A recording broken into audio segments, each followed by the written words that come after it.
서울 강남구 도곡동에 위치한 H대학병원 VIP 병동의 복도는 마치 죽은 사람의 숨소리처럼 고요하고 서늘한 공기로 가득 차 있었는데, 그곳은 단순한 병원이라기보다는 거대한 성벽 안에 갇힌 고독한 왕국과도 같아서 창밖으로 보이는 화려한 도심의 불빛조차 이곳의 정적을 깨트리지 못했다. 강송그룹의 왕 회장인 왕수임 여사는 최고급 린넨 시트가 깔린 침대 위에 누워 천장을 음시하며 깊은 한숨을 내쉬었는데, 그녀의 겉모습은 링거 바늘을 꽂은 채 힘없이 누워있는 노파였지만 머릿속은 그 누구보다 치열하게 가문의 미래와 끊어질 듯 위태로운 혈통에 대한 걱정으로 가득 차 있었다.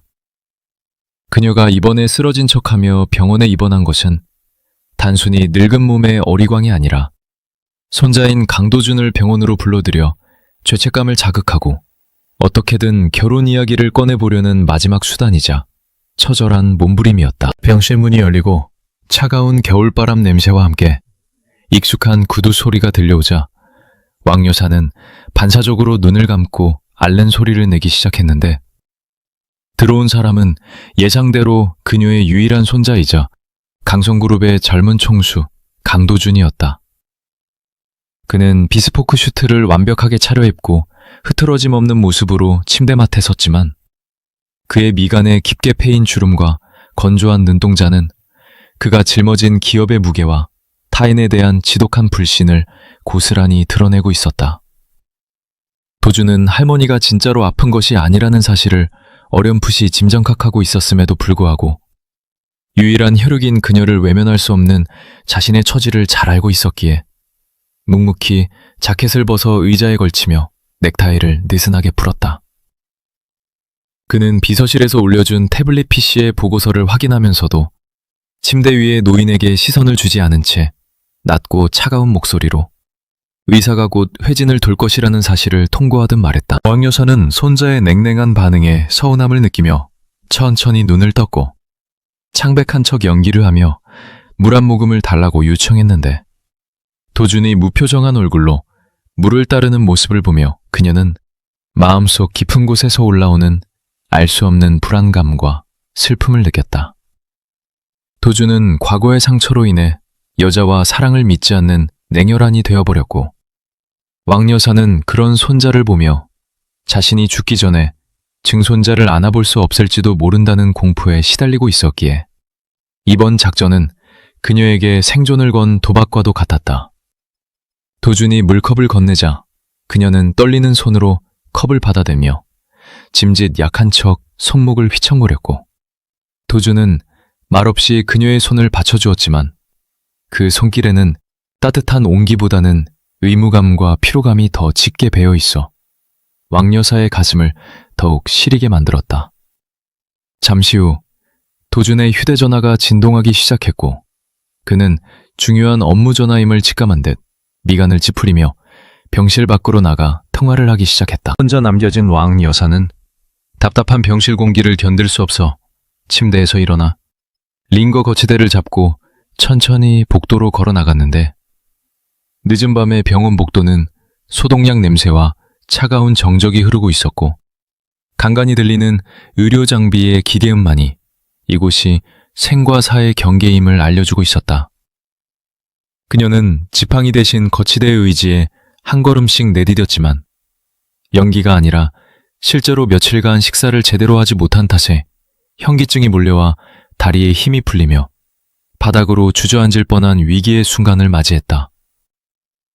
그때 어디선가 나타난 작은 손 하나가 왕 여사의 환자복 바지자락을 꽉 움켜쥐며 그녀의 중심을 잡아주었는데, 너무나 작고 따뜻한 그 손길에 놀란 왕 여사가 고개를 숙이자 그곳에는 5살쯤 되어 보이는 어린 여자아이가 걱정스러운 눈빛으로 그녀를 올려다보고 있었다.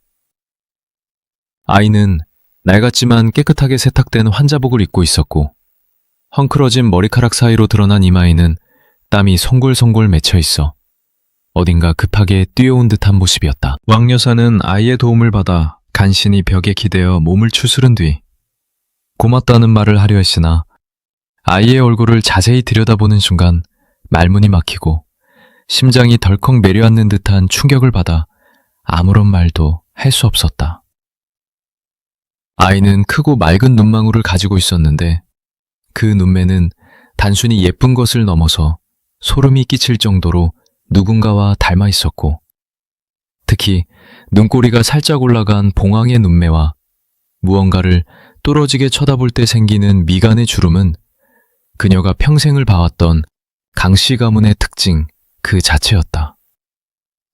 아이는 왕여사가 자신을 뚫어지게 쳐다보자 겁을 먹었는지 잡고 있던 옷자락을 놓고 뒷걸음질을 쳤지만 왕여사는 홀린 듯이 아이의 어깨를 잡으며 떨리는 목소리로 이름이 무엇인지 물어보려 했다.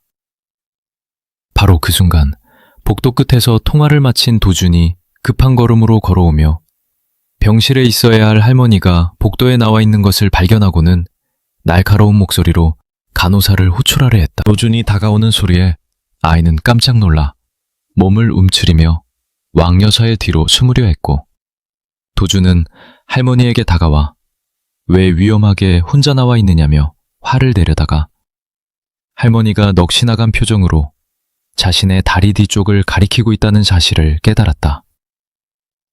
도준의 시선이 자연스럽게 아래로 향했을 때 그는 자신의 다리 뒤에 숨어 겁에 질린 채 고개만 빼꼼히 내밀고 있는 작은 여자아이와 눈이 마주쳤고, 그 순간 시간과 공간이 멈춘 듯한 기이한 정적이 세 사람을 감싸 안았다. 도준은 자신의 눈을 의심하며 미간을 찌푸렸는데 아이 역시 도준을 보자마자 마치 거울을 보는 듯 똑같은 표정으로 미간을 찌푸리며 경계심을 드러냈고, 그 찰나의 표정은 유전자 검사 결과지보다 더 확실하고 강력한 증거가 되어 도준의 이성을 강타했다.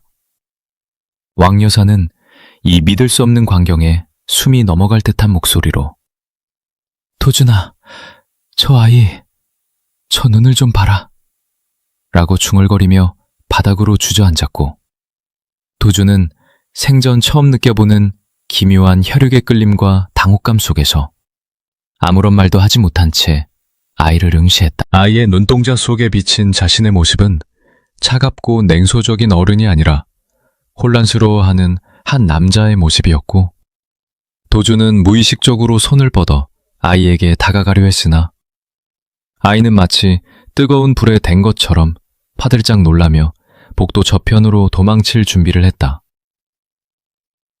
병원의 차가운 형광등 불빛 아래서 마주한 세 사람의 운명은 팽팽하게 당겨진 활시위처럼 긴장감으로 가득 찼고, 이 우연한 만남이 앞으로 강성그룹 전체를 뒤흔들 거대한 태풍의 시작점이라는 것을 그때는 아무도 알지 못했다. 아이는 두려움에 가득 찬 눈으로 도준을 쳐다보면서도 묘하게 당당한 기세를 잃지 않고 있었는데, 그 모습조차 도준의 어린 시절을 빼다 박은 듯해 도준은 머릿속이 하얗게 변하는 것을 느끼며 주먹을 꽉 쥐었다. 복도 끝에서 보리야!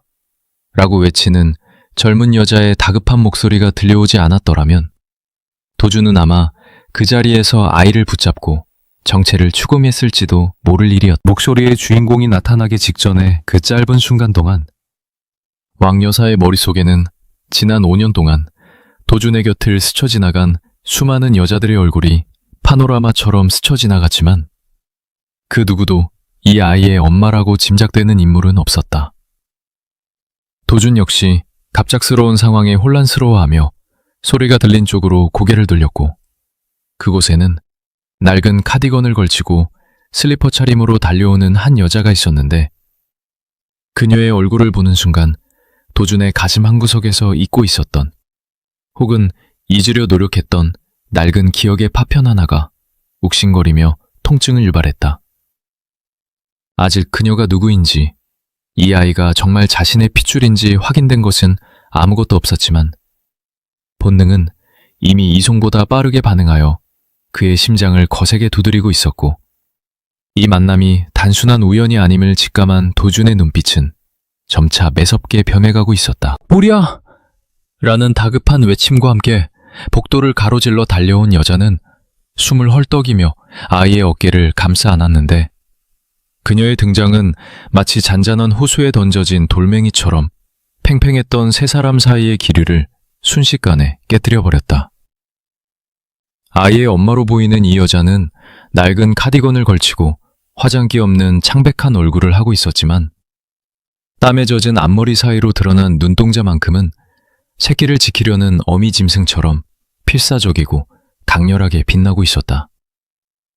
도주는 여자의 목소리를 듣는 순간 귓가를 스치는 묘한 기시감에 사로잡혀 미간을 찌푸렸고 그녀의 얼굴을 확인하기 위해 천천히 고개를 돌렸는데 그 찰나의 순간이 마치 슬로우 모션처럼 느리게 흘러가는 듯한 착각에 빠졌다.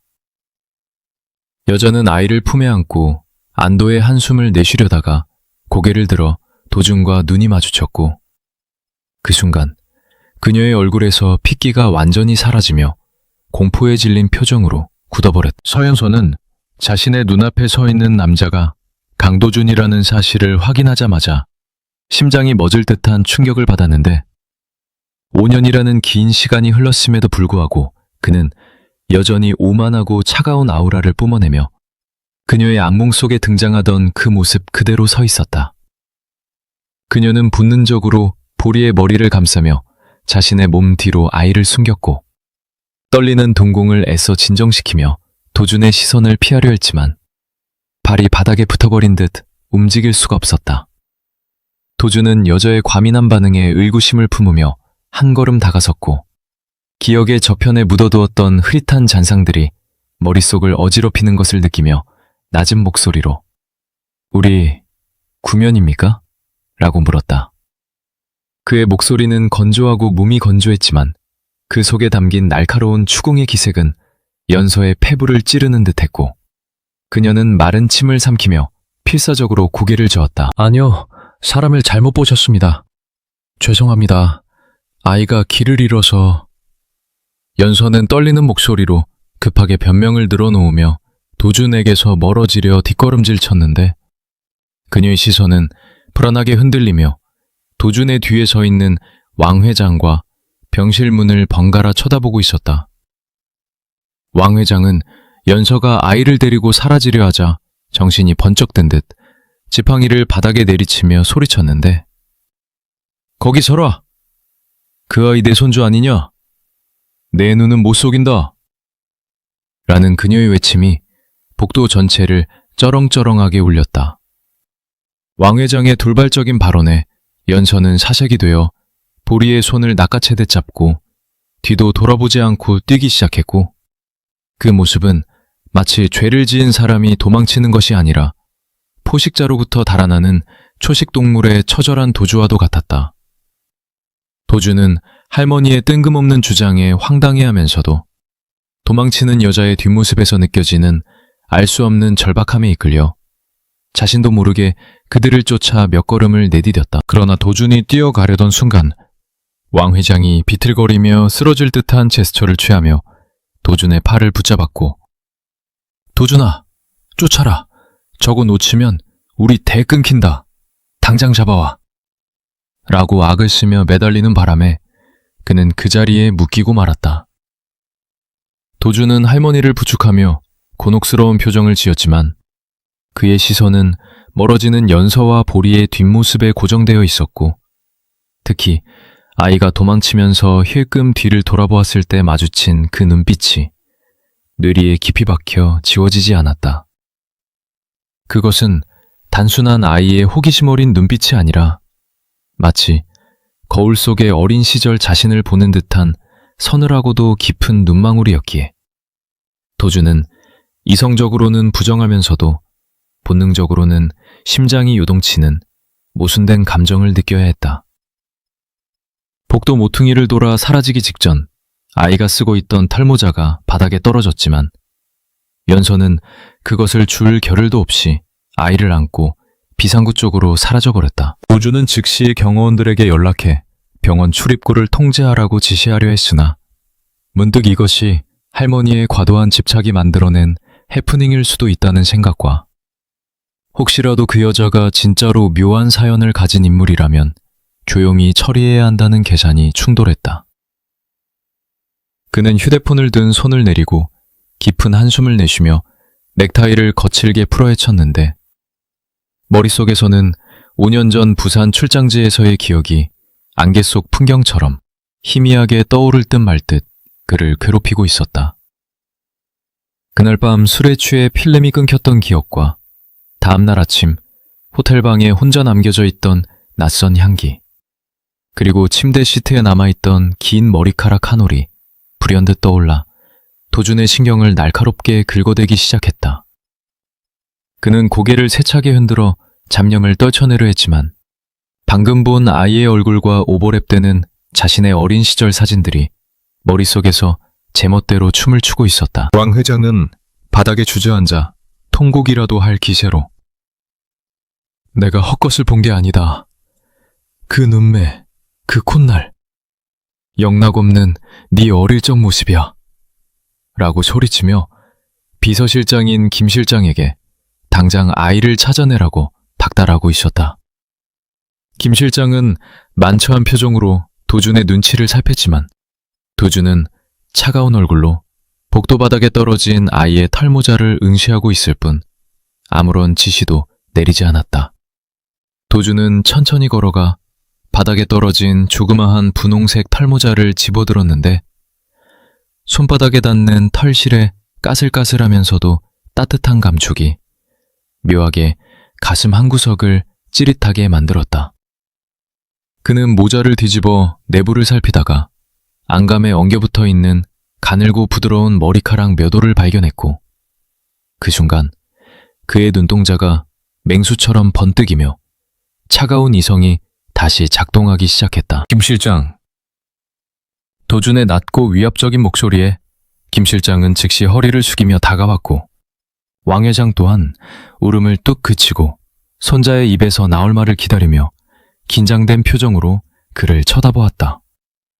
도준은 손에 든 모자를 김 실장에게 건네지 않고 자신의 주머니에 조심스럽게 넣으며 CCTV 확인해서 방금 그 여자 동성 파악해. 병원 밖으로 나가시면 차량 번호 조회하고 원내에 있다면 어느 과 소속인지 환자인지 보호자인지 샅샅이 뒤져 라고 지시했다. 그의 명령은 간결하고 명확했지만 그 속에 담긴 의지는 그 어느 때보다 확고해서 김 실장은 식은땀을 흘리며 즉시 어딘가로 전화를 걸기 시작했다. 왕 회장은 그런 손자의 모습을 보며 회심의 미소를 지었지만 도준의 마음속은 기대감보다는 누군가 자신을 속이려 했다면 그 대가를 처절하게 치르게 해주겠다는 분노에 더 가까웠다. 한편 비상계단을 통해 지하 주차장으로 내려온 연서는 덜덜 떨리는 손으로 차키를 찾아 낡은 경차의 문을 열고 보리를 뒷좌석에 급히 태운 뒤 운전석에 앉아 거친 숨을 몰아쉬었다. 그녀는 백미러를 통해 아무도 쫓아오지 않는 것을 확인하고 나서야 핸들에 이마를 대고 흐느끼기 시작했는데 지난 5년 동안 꽁꽁 숨겨왔던 비밀이 한순간에 들통날 위기에 처했다는 공포감이 그녀를 짓눌렀다. 뒷좌석의 보리는 엄마가 우는 모습을 보고 겁을 먹은 듯 엄마, 왜 그래? 그 아저씨가 나쁜 사람이야?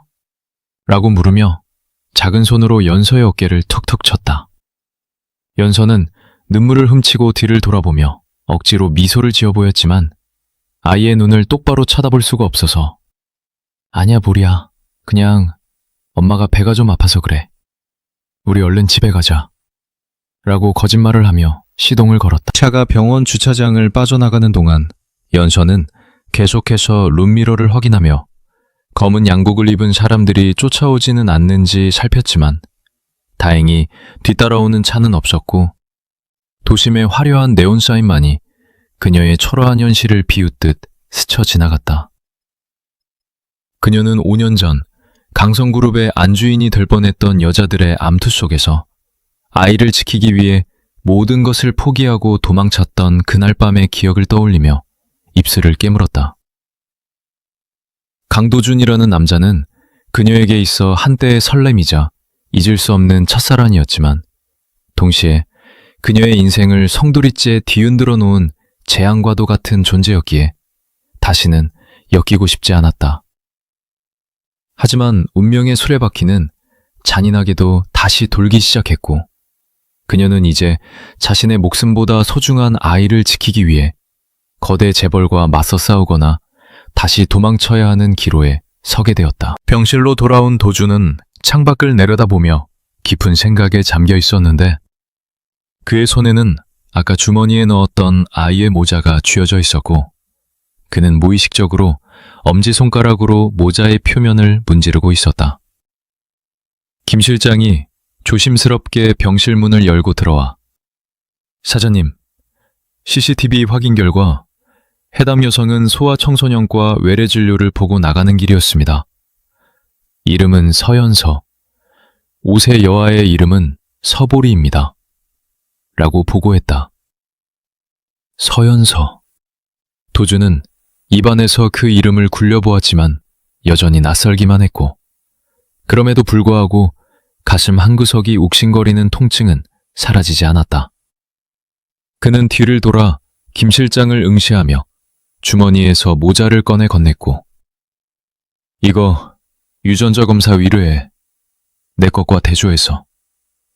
결과는 내일 아침까지 최고 보안 등급으로. 라고 명령했다. 김 실장은 모자를 받아들며 잠시 망설이는 듯 했으나 도준의 눈빛이 너무나 결연하여 아무런 질문도 하지 못한 채 고개를 숙이고 물러갔다. 침대에 앉아있던 왕 여장은 손자의 결정에 만족스러운 듯 고개를 끄덕이며 내 말이 맞다니까. 핏줄이 당기는 건 어쩔 수 없는 거야. 그 아이 눈빛, 네 아비 어릴 때랑 판박이었어. 라고 중얼거렸다. 도주는 할머니의 말을 무시하고 다시 창밖으로 시선을 돌렸지만 유리창에 비친 자신의 얼굴이 아까 본 아이의 얼굴과 겹쳐 보이는 환영을 떨쳐낼 수가 없었다.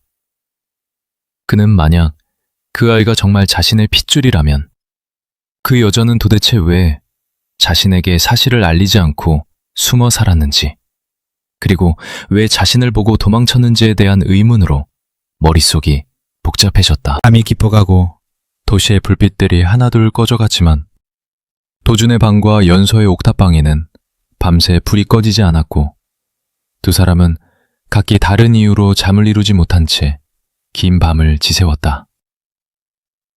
유전자 검사 결과가 나오기까지 남은 시간은 불과 몇 시간.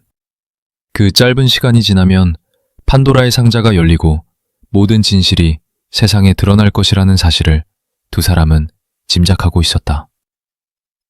도주는 책상 서랍 깊숙한 곳에서 5년 전 부산 호텔의 CCTV 스틸컷 한 장을 꺼내 들었는데 흐릿하게 찍힌 사진 속 여자의 뒷모습이 오늘 본 서연서의 뒷모습과 묘하게 겹쳐지며 그의 확신은 점점 굳어져 갔다. 폭풍 전야의 고요함처럼 무겁게 가라앉은 새벽 공기 속에서 강성그룹의 후계구도를 뒤흔들 거대한 사건의 서막이 서서히 오르고 있었다. 창밖으로 푸르스름한 새벽빛이 스며들기 시작했지만 H대학병원 VIP 병동의 특실화는 여전히 무거운 침묵과 긴장감이 감돌고 있었는데 밤새 한숨도 자지 못한 왕 여사는 퀭한 눈으로 벽에 걸린 시계바늘만 뚫어져져라 쳐다보고 있었다. 소파에 깊숙이 몸을 파묻은 강도준 역시 겉으로는 평온해 보였지만 그의 깍지 낀 손가락 마디가 하얗게 질려있는 것에서 그가 느끼고 있는 초조함의 무게를 짐작할 수 있었으며 테이블 위에 놓인 식어버린 커피잔은 밤새 타들어간 그의 속을 대변하는 듯 했다. 아침에 접시가 되자마자 문이 조심스럽게 열리고 김 실장이 들어왔는데 그의 손에는 붉은색 보안 도장이 찍힌 두툼한 서류 봉투가 들려 있었고 그 봉투를 보는 순간 방 안의 공기는 마치 진공 상태처럼 숨막히게 변해버렸다. 김 실장은 도준의 앞에 서서 깊이 허리를 숙인 뒤 떨리는 손으로 봉투를 내밀었고 도준은 잠시 그 봉투를 응시하다가 마치 판결문을 받아드는 죄수처럼 천천히 손을 뻗어 그것을 받아들었다. 봉투를 뜯는 소리가 유난히 크게 들리는 정막 속에서 도준은 서류를 꺼내 첫 장을 넘겼고 수많은 의학 용어와 그래프들 사이에서 가장 밑부분에 적힌 단 하나의 숫자만이 그의 시야에 강렬하게 박혀 들어왔다. 도주는 자신의 눈을 의심하며 그 숫자를 몇 번이나 다시 확인했지만 과학이 증명하는 명백한 진실 앞에서 부정할 수 있는 여지는 단 0.001%도 존재하지 않았으며 그 순간 그의 머릿속에서는 거대한 댐이 무너지는 듯한 충격과 함께 알 수 없는 감정의 소용돌이가 휘몰아쳤다. 침대에 앉아 도준의 표정만을 살피던 왕 여사는 손자의 흔들리는 동공을 보장하자 직감적으로 결과를 알아차리고는 맞구나. 내 말이 맞았어. 라고 외치며 오열하기 시작했는데 그 울음소리는 지난 세월 동안 가문의 대가 끊길까봐 전전긍긍했던 노인의 한과 기쁨이 뒤섞인 처절한 절규였다. 왕여사는 링거줄이 꼬이는 것도 아랑곳하지 않고 침대에서 내려와 도준의 손에 들린 결과지를 낚아채듯 가져가 확인했고 선명하게 찍힌 그 숫자를 보자마자 바닥에 주저앉아 조상님, 감사합니다. 이제야 죽어도 여한이 없습니다. 라고 중얼거리며 통곡했다. 도준은 할머니의 그런 모습을 멍하니 바라보다가 천천히 자리에서 일어나 창가로 걸어갔는데 유리창에 비친 자신의 얼굴이 낯설게만 느껴졌고 갑작스럽게 아버지라는 이름표를 달게 된 현실이 도무지 실감나지 않아 혼란스러웠다. 그는 김 실장을 향해 뒤도 돌아보지 않고 그 여자 서연서에 대한 조사는 끝났나?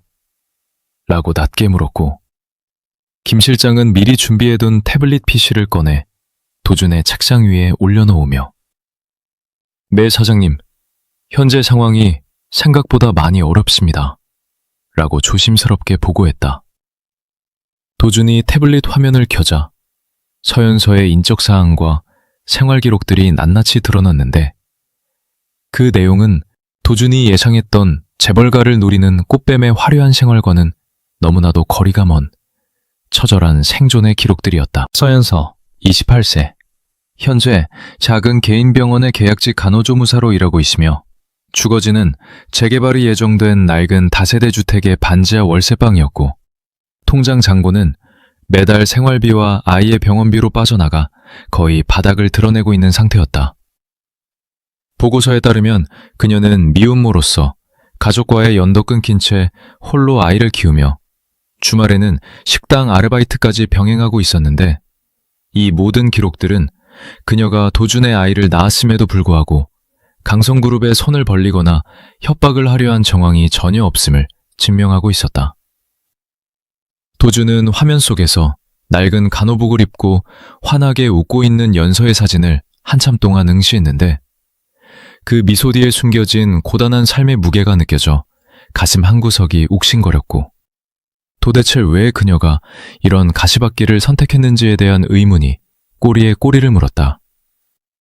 만약 그녀가 돈을 원했다면 5년 전 아이를 임신했을 때 찾아왔어야 했고 권력을 원했다면 아이를 무기로 삼아 언론에 터뜨렸을 텐데 그녀는 철저하게 숨죽여 살며 아이를 자신의 힘으로만 키워내고 있었다. 그때 도준의 머릿속에서 5년 전 부산 출장 당시의 기억이 번개처럼 스치고 지나갔는데 그날은 그룹 내 파벌 싸움으로 인해 극도로 예민해져 있던 시기였고 경쟁사와의 합병권을 마무리 짓기 위해 참석했던 연회장에서 누군가가 건넨 샴페인을 마신 뒤 기억이 끊겼던 바로 그날이었다.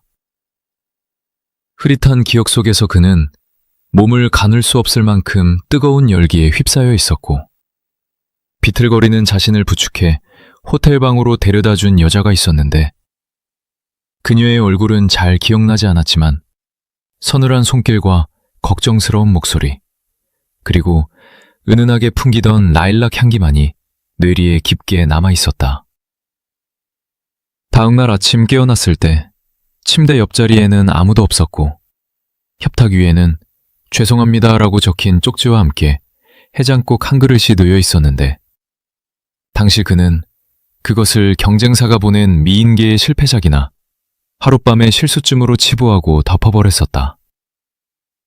하지만 이제 와서 모든 퍼즐 조각을 맞춰보니 그날 밤의 여자가 바로 서연서였고, 그녀는 자신의 의지와 상관없이 거대한 운명의 소용돌이에 휘말렸던 피해자일지도 모른다는 생각이 들자 도준의 등줄기에 식은땀이 흘러내렸다. 김 실장은 침묵을 지키고 있는 도준의 눈치를 살피며, 현재 서연서 씨는 오늘 새벽 짐을 챙겨 이사를 준비하는 듯한 정황이 포착되었습니다. 아마 어제 병원에서 사장님을 마주친 후 신변의 위협을 느껴 도주하려는 것 같습니다. 라고 긴박하게 보고했다. 그 말을 들은 왕 여사는 벌떡 일어나, 뭐라고? 내 손주를 데리고 또 도망을 가? 당장 가서 잡아와. 헬기를 띄우든 경찰을 부르든 해서 당장 데려오란 말이야. 라고 고래고래 소리를 질렀지만 도주는 손을 들어 할머니를 제지했다. 아니요. 제가 직접 갑니다. 이번에는 놓치지 않아요. 도준의 목소리는 차분했지만 그 속에 담긴 결의는 바위처럼 단단했고, 그는 자켓을 집어들며 성큼성큼 병실문을 향해 걸어갔다. 그는 단순히 핏줄을 찾으러 가는 것이 아니라 5년 전 자신이 잃어버렸던 기억의 조각을 찾고 왜 그녀가 자신을 피해 그토록 숨어 살아야만 했는지에 대한 진실을 확인해야만 했다. 도준이 병원을 나서 검은색 세단에 올라타자 김 실장이 운전석에 앉아 내비게이션에 서연서의 주소를 입력했는데, 화면에 뜬 목적지는 서울의 화려한 마천루들과는 동떨어진 가파른 언덕길 위에 위치한 달동네였다. 차가 도심을 벗어나 좁고 구불구불한 골목길로 들어서자 도준은 창밖으로 스쳐 지나가는 풍경들을 보며 미간을 찌푸렸는데, 전선들이 어지럽게 얽혀있고 페인트가 벗겨진 낡은 담벼락들은 그가 평생 경험해보지 못한 낯선 세상이었다. 차가 더 이상 올라갈 수 없는 골목 입구에 멈춰서자 도준은 차에서 내려 가파른 계단을 걸어 올라가기 시작했고, 고급 구두굽이 시멘트 바닥에 닿는 소리가 골목의 정적을 깨트리며 울려 퍼졌다. 마침내 도착한 녹색 대문 앞. 도준은 잠시 숨을 고르며 문패도 없는 낡은 대문을 응시했는데, 문틈 사이로 아이의 웃음소리가 희미하게 들려오자 심장이 쿵쿵거리며 요동치기 시작했다. 그는 떨리는 손을 들어 초인종을 누르려다가 멈칫했는데 안에서, 보리야, 엄마가 짐 다 쌌으니까 이제 그만 인형 챙겨.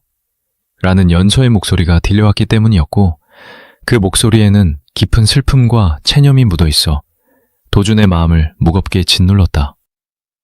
도준은 더 이상 망설일 시간이 없다고 판단하고 대문을 거칠게 밀고 들어갔는데, 마당 한가운데서 낡은 트렁크 가방을 정리하고 있던 연서는 갑작스러운 침입자에 놀라 비명을 지르며 주저앉았다.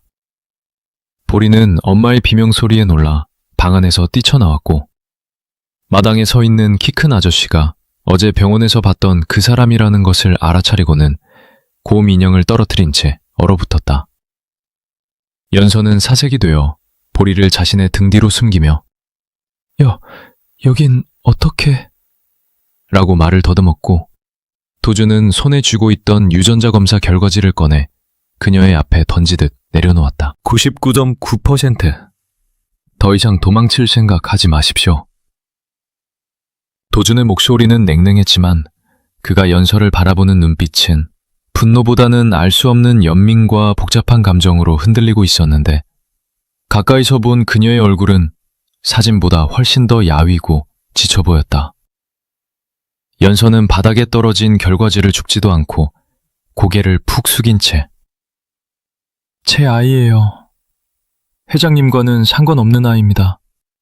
제발 우리를 내버려 두세요. 라고 애원하듯 말했다. 하지만 도준은 한 걸음 더 다가가며 그녀의 턱을 들어올려 자신과 눈을 맞추게 했고, 내 핏줄이 이런 곳에서 이렇게 살게 놔둘 수는 없습니다. 강성그룹의 핏줄은 강성그룹에서 큽니다. 라고 단호하게 선언했다. 연서의 눈에서 굵은 눈물방울이 뚝뚝뚝 떨어져 도준의 손등을 적셨고 그 뜨거운 눈물은 도준의 차가운 가슴에 작은 파문을 일으키며 그가 그동안 굳게 닫아 걸었던 마음의 문을 두드렸다. 그때 보리가 울먹이며 연서의 다리를 붙잡고 엄마, 울지 마. 아저씨 누구야? 우리 엄마 괴롭히지 마. 라고 소리치며 작은 주먹으로 도준의 다리를 콩콩 때리기 시작했는데 도준은 그 당돌한 모습에 헛웃음을 지으면서도 가슴 한구석이 뻐근해지는 것을 느꼈다. 도준은 쭈그리고 앉아 보리와 눈높이를 맞추며 아저씨가 네 아빠다 라고 말하고 싶었지만 차마 그 말이 목구멍 밖으로 나오지 않아 입술만 달싹였다. 대신 그는 연서를 향해 다시 일어서며 차가운 제안을 던졌는데 그것은 선택이 아니라 통보에 가까운 명령이었다. 짐 챙길 필요 없습니다. 몸만 오십시오. 지금 당장 제 집으로 갑니다. 만약 거절한다면 법적인 절차를 밟아 양육권을 가져오겠습니다. 도준의 협박 아닌 협박에 연서는 절망적인 표정으로 입술을 깨물었지만 당장 아이를 빼앗길 수도 있다는 공포감에 고개를 끄덕일 수밖에 없었다. 도준은 김 실장에게 눈짓을 보내 짐을 챙기게 했고 연서는 떨리는 손으로 보리를 꼭 껴안으며 작게 속삭였는데 미안해 보리야. 엄마가 지켜줄게. 꼭 지켜줄게. 라는 그 말은 도준에게 들으라고 한 말이 아니라 스스로에게 하는 다짐 같았다. 좁은 골목길을 내려오는 동안 동네 사람들은 고급 승용차와 검은 양복을 입은 사내들을 구경하러 나왔고 도준은 사람들의 시선으로부터 연서와 보리를 보호하듯 감싸며 차에 태웠다. 차가 출발하고 낡은 동네가 백미로 속으로 멀어지는 동안 차 안에는 숨막히는 침묵만이 감돌았지만 보리는 낯선 차의 부드러운 가죽 시트가 신기한지 여기저기 만져보다가 피곤했는지 금세 연서의 품에 안겨 잠이 들었다. 도준은 백미러를 통해 잠든 아이의 얼굴을 훔쳐보았는데 긴 속눈썹과 오똑한 코가 자신을 쏙 빼닮아 있어 묘한 혈육의 정을 느끼면서도 앞으로 닥쳐올 가문의 반대와 시련들로부터 이 작은 생명을 어떻게 지켜낼지 고민에 빠졌다. 차는 강남의 도심을 가로질러 성북동의 대저택들이 모여있는 언덕길로 향했고 거대한 철문이 열리며 강성그룹 본가인 강성재의 웅장한 모습이 드러나자 연서는 압도적인 위압감에 몸을 움츠렸다. 이곳은 그녀가 평생 꿈도 꾸지 못했던 세상이자 5년 전 그녀를 쫓아냈던 비정한 권력의 중심부였기에 그녀에게는 화려한 군전이 아니라 감옥처럼 느껴졌다. 도준은 차에서 내려 굳어있는 연서에게 손을 내밀지 않고 차 문을 열어주며 내리십시오. 이제부터 여기가 당신과 아이가 살 집입니다. 라고 말했고 연서는 잠든 보리를 안고 조심스럽게 차에서 내렸다. 현관 앞에는 소식을 들은 왕 여사가 휠체어도 타지 않고 지팡이를 짚은 채 나와 서 있었는데 그녀는 잠든 증손녀를 보자마자 감격에 겨워 눈물을 글썽이며 팔을 벌려 맞이하려 했다. 하지만 연서는 본능적으로 뒷걸음질 치며 경계했고 이 긴장된 대치 상황 속에서 도준은 묵묵히 두 여자 사이에 서서 앞으로 펼쳐질 험난한 동거 생활을 예고하고 있었다. 강성재의 육중한 현관문이 닫히는 소리는 마치 거대한 감옥의 철문이 닫히는 것처럼 둔탁하고 무겁게 울려 퍼졌는데 서연서는 그 소리에 반사적으로 몸을 움츠리며 품에 안긴 보리를 더욱 세게 끌어안았다. 현관에 들어서자마자 마주한 광경은 그녀가 상상했던 것보다 훨씬 더 압도적이었는데 높은 천장에 매달린 크리스털 샹들리에는 눈이 부실 정도로 화려한 빛을 쏟아내고 있었고 대리석 바닥은 거울처럼 반짝이며 그녀의 초라한 운동화를 비추고 있어 마치 자신이 이곳에 어울리지 않는 이방인임을 끊임없이 상기시키는 듯했다. 왕여사는 감격에 겨운 표정으로 다가와 떨리는 손을 뻗어 보리의 볼을 만지려 했으나 연서는 본능적으로 뒷걸음질치며 날선 눈빛으로 만지지 마세요. 아이가 놀랍니다. 라고 차갑게 쏘아붙여쳤다. 그 서슬퍼런 기세에 왕여사는 잠시 주춤하며 손을 거두었고 집안의 고용인들조차 숨을 죽인 채 이 기묘하고도 긴장감 넘치는 대치 상황을 지켜볼 수밖에 없었다. 보주는 미간을 찌푸린 채 그 광경을 지켜보다가 왕여사에게 눈짓을 보내며 비서실장에게 아이를 잠시 맡기라고 지시했는데 연서는 절대로 아이와 떨어질 수 없다며 완강하게 버텼다. 하지만 도주는 냉정하게 아이에게 당신이 취조당하는 모습을 보이고 싶지 않다면 그리고 아이가 이 낯선 환경에 겁먹지 않게 하려면 잠시 분리하는 것이 좋습니다. 김 실장은 메디클 수 있는 사람입니다. 라고 설득 아닌 설득을 했다. 연서는 잠든 보리의 얼굴을 내려다보며 고민에 빠졌는데 아이가 깨어나서 이 살벌한 분위기를 목격하는 것이 더 좋지 않을 것이라는 판단이 들자 입술을 깨물며 김 실장에게 아이를 넘겨주었다. 아이가 사라지자마자 도주는 연서의 팔목을 가볍게 잡아 끌며 소재로 갑시다. 이제 진짜 이야기를 해야죠. 라고 말했고 그의 목소리는 아까보다 한층 더 낮고 무겁게 가라앉아 있었다. 서재는 짙은 갈색 원목 가구들과 벽면을 가득 채운 책들로 인해 더욱 중후하고 엄숙한 분위기를 자아내고 있었는데 창밖으로 보이는 정원의 풍경조차 철저하게 계산된 조경으로 인해 숨막힐 듯 정돈되어 있었다.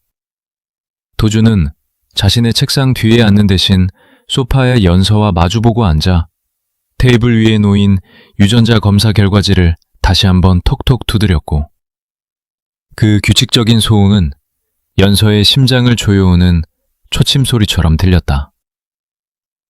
변명은 필요 없습니다. 사실만 말하십시오. 왜 5년 전 그날 밤 이후 사라졌습니까? 그리고 왜 내 아이를 낳고도 숨겼습니까? 도준의 질문은 직설적이고 날카로웠지만 연서는 흔들리는 눈빛을 애써 감추며 무릎 위에 놓인 자신의 손을 꽉 쥐었다. 그녀는 지금 진실을 말한다고 해서 이 남자가 이해해 줄 리 없다고 생각했고 오히려 진실이 알려지면 아이가 더 큰 위험에 처할 수도 있다는 공포감에 사로잡혀 있었다. 착각하지 마세요. 그 아이, 당신 핏줄일지는 몰라도 당신 딸은 아닙니다. 보리 아빠는 제 남편이었습니다. 비록 사고로 세상을 떠났지만 제 마음속엔 그 사람뿐입니다. 연서는 떨리는 목소리로 거짓말을 내뱉으며 도준의 눈을 피하지 않으려 노력했는데 이는 그녀가 할 수 있는 최선의 방어이자 아이를 지키기 위한 처절한 몸부림이었다. 도준은 그녀의 뻔뻔한 거짓말에 기가 차다는 듯 헛웃음을 흘리며 죽은 남편? 호적등본상 당신은 미혼이고 아이는 아비 없는 자식으로 올라가 있습니다. 그런데도 죽은 남편 타령을 합니까? 라고 비꼬았다. 연서는 그 모욕적인 언사에 얼굴이 붉어졌지만 서류가 뭐가 중요하죠? 중요한 건 누가 키웠고 누가 사랑했느냐입니다. 당신은 정자 제공자일 뿐 아빠가 될 자격은 없어요. 라고 맞받아치며 지지 않고 대들었다. 도주는 자리에서 일어나 창가로 걸어가며 넥타이를 거칠게 풀어 헤쳤는데 그녀의 당돌한 태도가 화가 나면서도 한편으로는 묘한 호기심과 매력을 느끼게 한다는 사실이 그를 더욱 혼란스럽게 만들었다. 그는 창문에 비친 연서의 모습을 바라보며 자격이라. 자본주의 사회에서 자격은 능력으로 증명됩니다. 당신, 아이에게 해줄 수 있는 게 뭐지? 곰팡이 핀 반지 하방? 병원비가 없어 응급실 앞에서 망설이는 가난? 이라며 가장 아픈 곳을 찔렀다. 연서는 아무런 반박도 할 수 없어 고개를 숙였는데 도준의 말은 잔인하지만 부정할 수 없는 현실이었기에 가슴이 찢어지는 듯한 통증을 느꼈다. 어제 병원에서 보리가 아팠을 때 병원비 걱정부터 해야 했던 자신의 처지가 떠올라 눈시울이 뜨거워졌지만 그녀는 이 오만한 재벌 앞에서 눈물을 보이고 싶지 않아 입술을 피가 맺히도록 깨물었다. 그래서 제안하는 겁니다. 아니, 이건 제안이 아니라 통보입니다. 도준은 다시 연서의 앞으로 다가와 테이블 위에 미리 준비해둔 계약서를 밀어놓았는데 그 서류의 두께만큼이나 무거운 내용들이 담겨 있음을 짐작할 수 있었다. 친권 소송을 걸면 당신은 100% 집니다. 당신의 경제적 능력, 주거 환경, 근로시간, 모든 것이 양육에 부적합하니까요. 우리나라 최고의 로펌인 김앤장이 내 편입니다. 도준의 협박은 섬뜩할 정도로 현실적이었고 연서는 손끝이 차가워지는 것을 느끼며 그를 올려다보았다. 도준은 잠시 말을 멈추고 그녀의 반응을 살피다가 한결 부드러워진 그러나 여전히 단호한 어조로 말을 이었다. 하지만 나도 아이에게서 엄마를 뺏고 싶은 생각은 없습니다. 아이 정서에 좋지 않으니까요. 그래서 합의를 하자는 겁니다. 도준이 제시한 조건은 간단하면서도 잔인했는데 연서와 보리가 이 강성제에 들어와 사는 대신 연서는 보리의 양육을 전담하며 도준의 사생활에 일절 관여하지 않는다는 것이었다. 또한 대외적으로는 보리의 생모가 누구인지 철저히 비밀을 붙이고 적당한 시기가 되면 보리를 당선그룹의 호적에 올리는 것에 동의한다는 조항도 포함되어 있었다. 이 집에서 사는 동안 당신은 보리의 엄마이자 내 고용인 신분이 되는 겁니다. 의식주, 교육, 의료, 모든 것은 최고로 지원하겠지만 그 대가로 당신의 자유는 없습니다. 연서는 계약서를 집어들어 읽어내려갔지만 글자들이 눈에 들어오지 않고 눈물 때문에 번져 보일 뿐이었는데 결국 그녀에게는 선택권이 없다는 것을 뼈저리게 깨달았다. 만약 제가 거절하면요?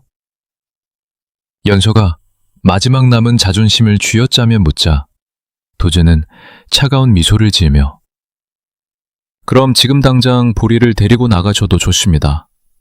단 내일 아침 법원 집행관들이 당신의 반지하 방을 찾아갈 겁니다. 그리고 보리는 강제로 이 집으로 끌려오게 되겠죠. 엄마 없이 혼자서. 라고 대답했다.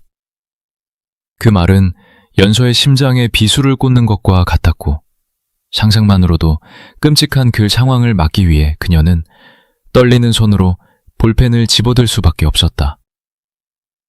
서명란에 이름을 적어놓는 연서의 손은 가늘게 떨리고 있었고 그 서명은 마치 영혼을 파는 계약과도 같았지만 오직 아이를 곁에서 지킬 수 있다는 단 하나의 희망만이 그녀를 버티게 했다. 도준은 서명이 완료된 계약서를 챙기며 만족스러운 표정을 지었지만 고개를 숙이고 소리 없이 눈물을 흘리는 연서의 정수리를 보며 가슴 한구석이 묵직해지는 것을 느꼈다. 계약이 성사된 후 도준은 집사에게 연서와 보리를 2층의 손님방으로 안내하라고 지시했고 연서는 비틀거리는 걸음으로 서재를 빠져나와 김 실장이 기다리고 있는 응접실로 향했다. 다행히 보리는 소파에서 세상 모르게 잠들어 있었고 그 평온한 얼굴을 보는 순간 연서는 다리에 힘이 풀려 그 자리에 주저앉고 말았다. 그녀는 잠든 아이의 볼을 쓰다듬으며 미안해, 엄마가 힘이 없어서. 그래도 엄마가 옆에 있을게. 무슨 일이 있어도 너는 엄마가 지킬게. 라고 속삭이며 흐느꼈다.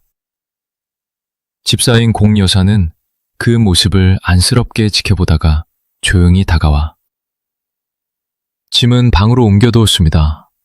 아이가 깨기 전에 좀 쉬시는 게 좋겠습니다. 라고 정중하게 말하며 그녀를 부축했다.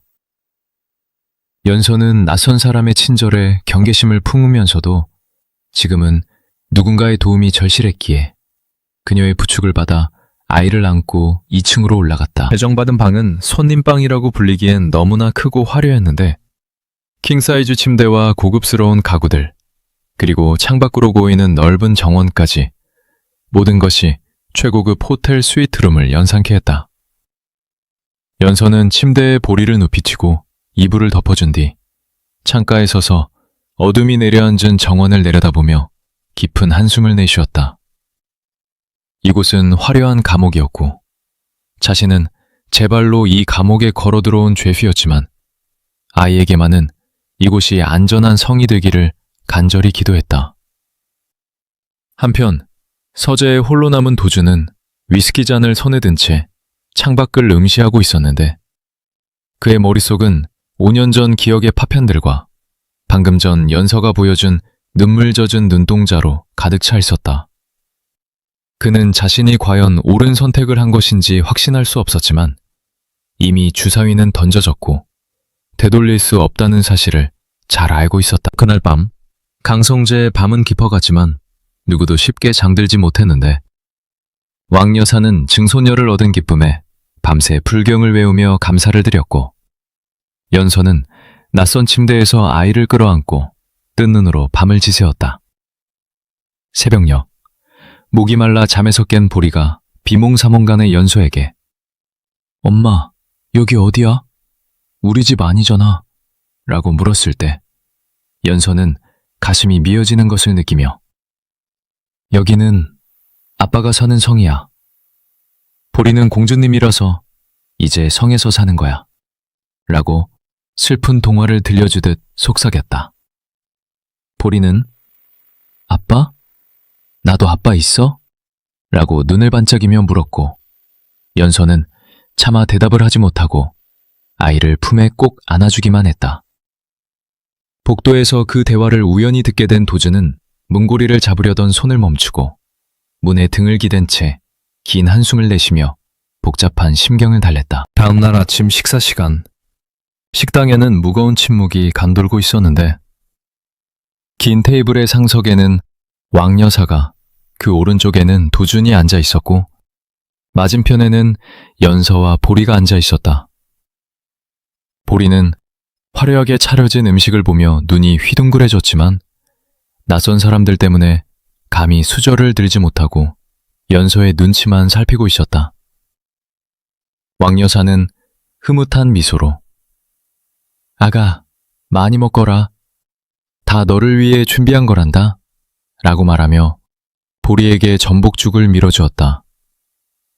보리는 조심스럽게 한 숟가락을 떠서 입에 넣었는데 그 맛이 좋았는지 금세 표정이 밝아지며 할머니, 이거 맛있어요.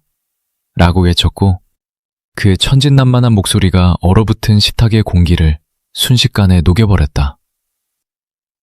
부주는 밥을 먹는 둥 마는 둥 하며 힐끔힐끔 아이를 쳐다보았는데 오물오물 음식을 씹는 인매가 자신과 너무나 닮아 있어 저도 모르게 입꼬리가 살짝 올라가는 것을 막을 수 없었다. 하지만 평화로운 아침 식사도 잠시 식당 입구에서 날카로운 하이힐 소리가 들려오며 불청객이 등장했는데 그녀는 바로 도준의 약혼녀이자 S그룹의 외동딸인 최율진이었다. 그녀는 예고도 없이 들이닥쳐 식탁에 앉아있는 낯선 여자와 아이를 보고는 멈칫했으나 이내 상황을 파악하려는 듯 매서운 눈빛으로 연서를 훑어보았다. 어머님, 도준씨, 이 사람들은 누구죠?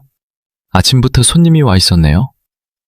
유진의 목소리는 상냥했지만 그 밑바닥에는 불쾌감과 의심이 짙게 깔려 있어 듣는 사람을 긴장하게 만들었다.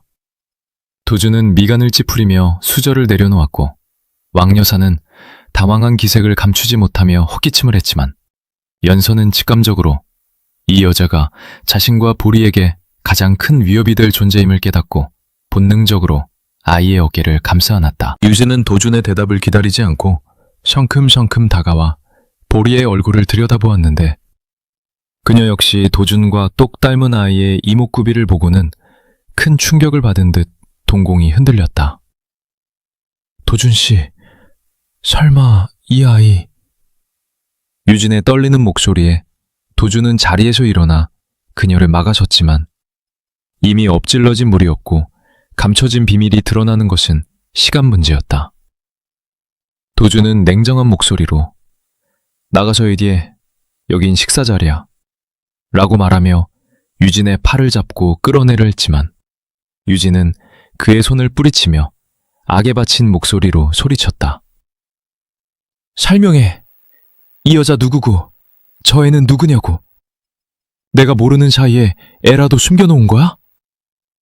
그녀의 고함 소리에 놀란 보리가 으앙 하고 울음을 터뜨렸고 연서는 아이를 안고 달래며 공포에 질린 눈으로 도준을 바라보았다. 이 혼란스러운 상황 속에서 도준은 더 이상 숨길 수 없다고 판단하고 깊은 한숨을 내쉬며 유진을 똑바로 응시했다.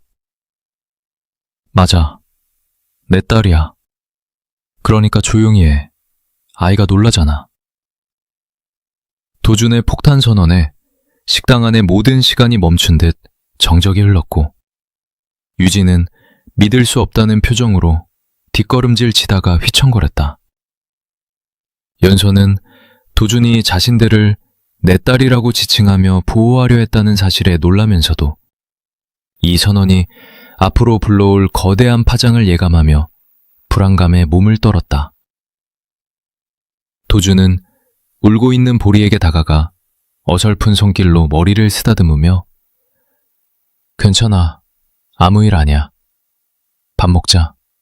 라고 말했지만 그의 등 뒤에서는 분노와 배신감에 휩싸인 유진의 시선이 비수처럼 꽂히고 있었다. 최유진이 태풍처럼 휩쓸고 지나간 강성재에는 다시금 무거운 정막이 찾아왔지만 그 공기의 질감은 이전과는 미묘하게 달라져 있었는데 그것은 폭풍 전야의 긴장감이 아니라 폭풍이 지나간 자리에 남은 자네들을 수습해야 하는 피로감과 알 수 없는 안도감이 뒤섞인 복잡한 기류였다.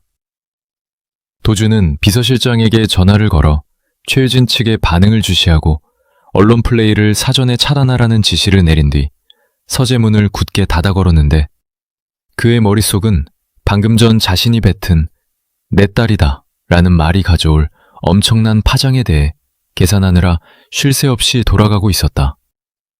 하지만 그 복잡한 계산식 사이로 자꾸만 겁에 질린 연서의 눈동자와 자신에게 안겨 흘적이던 보리의 따뜻한 체온이 끼어들어 냉철해야 할 이성을 마비시키고 가슴 한구석을 뻐근하게 만드는 낯선 감정을 불러일으켰다. 한편 2층 방으로 돌아온 연서는 놀란 보리를 달래재우며 창밖을 멍하니 바라보았는데 이 거대한 저택이 자신들을 보호해줄 상벽이 될지 아니면 영원히 가둬둘 감옥이 될지 알 수 없어 불안한 마음을 감출 수가 없었다. 며칠이 지나면서 강성재 고용인들 사이에서는 작은 변화가 일어나기 시작했는데 처음에는 도준의 숨겨진 아이와 그 생모라는 존재에 대해 경계하고 수군거리던 그들이 보리의 천진난만하고 사랑스러운 매력에 속수무책으로 무장해제 당하고 말았던 것이다.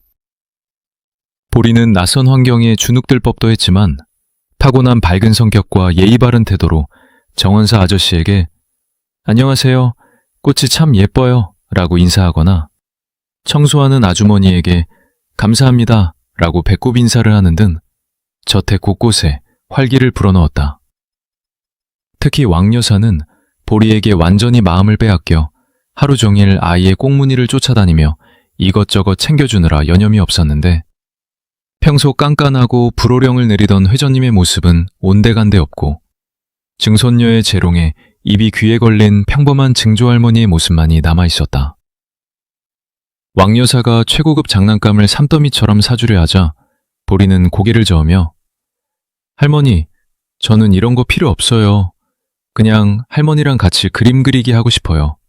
라고 말해 왕여사를 감동시켰고 이 영특하고 소박한 아이는 순식간에 강성재의 마스코트이자 실세로 등극했다. 어느 날 오후 보리가 약간의 미열이 있어 왕 여사가 급히 주치의를 호출했는데 왕진으로 온 사람은 젊고 훈훈한 외모의 남자 의사였고 그는 보리를 진찰하며 다정하게 말을 걸고 장난을 쳐서 아이의 긴장을 풀어주었다. 연서는 옆에서 그 모습을 지켜보며 안도의 한숨을 내쉬었고 의사가 어머니, 너무 걱정하지 않으셔도 됩니다. 단순한 감기 기운이에요.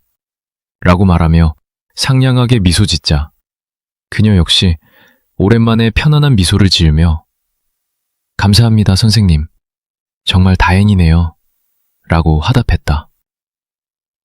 마침 일찍 퇴근하여 2층으로 올라오던 도주는 열린 방문 틈으로 그 장면을 목격하게 되었는데 연서가 자신에게는 한 번도 보여준 적 없는 환하고 부드러운 미소를 낯선 남자에게 보이고 있다는 사실에 순간적으로 이성이 마비되는 듯한 강렬한 불쾌감을 느꼈다.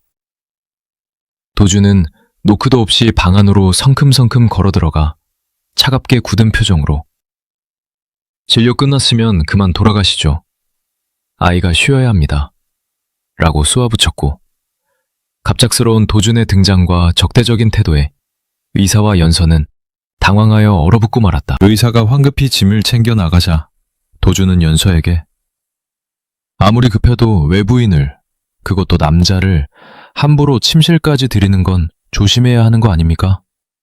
보안상 좋지 않습니다. 라고 말도 안 되는 트집을 잡으며 화를 냈다. 연서는 도준의 뜬금없는 분노에 기가 막히다는 표정으로 주치의 선생님이잖아요. 그리고 보리가 아픈데 남자 여자가 무슨 상관이에요? 사장님은 참 이상한 부분에서 예민하시네요. 라고 반박했다. 도준은 자신의 감정이 질투라는 것을 인정하기 싫어 헛기침을 하며 시선을 돌렸지만 붉어진 뒤끝까지 감출 수는 없었고 어쨌든 앞으로는 조심해요. 내 집이니까 내 규칙을 따르십시오. 라고 퉁명스럽게 내뱉고는 도망치듯 방을 빠져나왔다. 복도에 홀로 선 도준은 거칠게 넥타이를 잡아당기며 내가 왜 이러지? 저 여자가 누구한테 웃든 무슨 상관이라고. 라고 되뇌었지만 연서의 그 해사한 미소가 머릿속에서 떠나지 않아 밤새 뒤척여야만 했다. 저녁 식사 시간, 긴 식탁에 마주 앉은 도준과 보리 사이에는 묘한 긴장감과 동질감이 흐르고 있었는데 이날의 메뉴는 왕여사가 건강을 위해 특별히 주문한 채소 위주의 한정식이었다. 도준은 젓가락으로 반찬을 뒤적이다가 당근이 들어간 볶음 요리에서 교묘하게 당근만을 골라내어 접시 한쪽 구석에 쌓아놓고 있었는데 건너편에 앉은 보리 역시 놀라울 정도로 똑같은 손놀림으로 당근을 골라내고 있었다. 이를 지켜보던 왕여사가 어쩜 식성까지 지 아비를 쏙 빼다 박았네. 도준이 너도 어릴 때 당근만 보면 기겁을 하더니 보리도 당근은 입에도 안 되는구나. 라고 혀를 차며 웃었다. 도준은 멈칫하며 자신의 접시와 보리의 접시를 번갈아 쳐다보았고 보리 역시 눈을 동그랗게 뜨고 아저씨도 당근 싫어해요? 나도 당근 싫어하는데 당근은 맛이 이상해요. 라고 말하며 동지애를 느낀 듯 배시시 웃었다. 그 순간 도준은 보리의 웃는 얼굴에서 자신의 어린 시절 모습을 발견하고 가슴이 찌릿해지는 것을 느꼈는데 그동안 서류상의 유전자 일치율로만 인지했던 딸이라는 존재가 비로소 피부에 와닿는 실체로 다가오는 순간이었다. 그는 짐짓 무뚝뚝한 척하며 어른이 되면 다 먹게 돼. 너는 편식하지 말고 먹어라. 라고 훈계를 했지만 정작 자신도 당근을 먹지 않고 슬쩍 물잔 뒤로 밀어놓는 모습을 연서에게 들키고 말았다. 연서는 두 사람의 똑같은 행동을 보며 피식 웃음을 터뜨렸고 사장님부터 모범을 보이셔야죠. 아이들은 부모의 거울이라잖아요. 라고 농담 섞인 핀잔을 주었다. 도준은 연서의 말에 반박하려다 그녀의 눈에 서린 장난기와 따뜻함을 발견하고 말문이 막혔는데 이 차가운 저택 식탁에서 누군가와 농담을 주고받으며 식사를 한 것이 언제였는지 기억조차 나지 않을 만큼 까마득했기에 그 순간이 낯설면서도 싫지 않았다. 식사 후 도주는 서재에서 업무를 보다가 물을 마시기 위해 주방으로 내려왔는데 거실 소파에서 연서와 보리가 함께 잠들어 있는 모습을 발견하고 발걸음을 멈췄다. 보리는 낮에 너무 신나게 놀았는지 연서의 무릎을 베고 세상 모르고 자고 있었고 연서 역시 아이의 머리에 손을 얹은 채 꾸벅꾸벅 조르고 있었는데 그 평온한 모습은 도준이 잊고 살았던 가정이라는 단어를 떠올리게 했다. 도준은 조심스럽게 다가가 보리가 발로 차버린 담요를 다시 덮어주려다가 멈칫했는데 보리가 잠결에 미간을 찌푸리며 이불을 걷어차는 버릇 또한 자신과 소름 끼치도록 똑같았기 때문이었다. 그는 씁쓸한 미소를 지으며 담요를 꼼꼼하게 덮어주고 불편한 자세로 잠든 연서의 어깨에 흘러내린 머리카락을 조심스럽게 넘겨주었다. 그때 연서가 잠결에 보리야, 아프지 마. 엄마가 미안해. 라고 웅얼거리는 잠꼬대를 했고 그 목소리에 담긴 깊은 죄책감과 사랑을 들은 도준은 가슴 한 구석이 욱신거리는 통증을 느꼈다. 그는 지난 5년 동안 이 여자가 혼자서 아이를 키우며 얼마나 많은 밤을 지새우고 얼마나 많은 눈물을 흘렸을지 짐작조차 할 수 없었지만 적어도 그녀가 꽃뱀이나 사기꾼이 아니라는 사실만은 확실하게 깨닫게 되었다. 도준은 잠시 망설이다가 연서가 깨지 않도록 조심스럽게 그녀를 안아올려 2층 방으로 옮겨주기로 결심했는데 그녀의 몸은 생각보다 훨씬 가볍고 말라 있어서 그가 그동안 그녀를 너무 가혹하게 대했다는 자책감이 밀려왔다. 연서를 침대에 눕히고 나오려던 도준은 문득 뒤를 돌아보며 잠든 두 모녀를 응시했고 이제 더 이상 도망치지 않아도 돼 라고 들리지 않을 만큼 작은 목소리로 속삭였다. 다음날 아침 도준은 평소보다 일찍 일어나 정원으로 나갔는데 멀리서 보리가 강아지와 함께 뛰어놀고 있는 모습이 보였고 그 모습을 흐뭇하게 바라보던 왕여사가 도준에게 다가왔다. 도준아, 저 아이가 우리 집에 들어온 뒤로 집안에 생기가 돈다. 네가 저 아이를 데려온 건 정말 잘한 일이야. 할머니의 말에 도준은 묵묵히 고개를 끄덕이며 보리가 넘어져서 무릎을 털고 일어나는 모습을 주시했다. 보리는 울지 않고 씩씩하게 다시 뛰기 시작했고 그 모습을 본 도준은 자신도 모르게 주먹을 불끈 쥐며 그래, 내 딸이라면 저 정도는 돼야지 라고 속으로 생각하며 흐뭇해했다. 하지만 이 평화로운 일상은 폭풍이 오기 전에 고요함일 뿐이었고 저택 밖에서는 최일진이 굴욕을 갚아주기 위해 치명적인 음모를 꾸미고 있다는 사실을 그들은 아직 알지 못했다. 오후가 되자 회사에서 긴급한 연락이 왔는데 강성그룹의 주가가 알 수 없는 이유로 요동치고 있으며 인터넷 커뮤니티를 중심으로 도준의 숨겨진 여자와 사생아에 대한 악성 루머가 급속도로 퍼지고 있다는 보고였다. 김 실장은 최유진 이사가 움직인 것 같습니다. 찌라시 내용이 아주 악의적입니다. 서연서 씨를 꽃뱀으로 몰아가는 것은 물론이고 아이의 친자 여부까지 조작된 것이라는 소문을 퍼뜨리고 있습니다. 라고 다급하게 보고했다. 도준은 보고를 받는 순간 눈빛이 매섭게 변하며 펜을 책상에 내리꽂았는데 그는 단순히 자신의 명예가 실추되는 것보다 연서와 보리가 상처받을까봐 더 분노하고 있었다.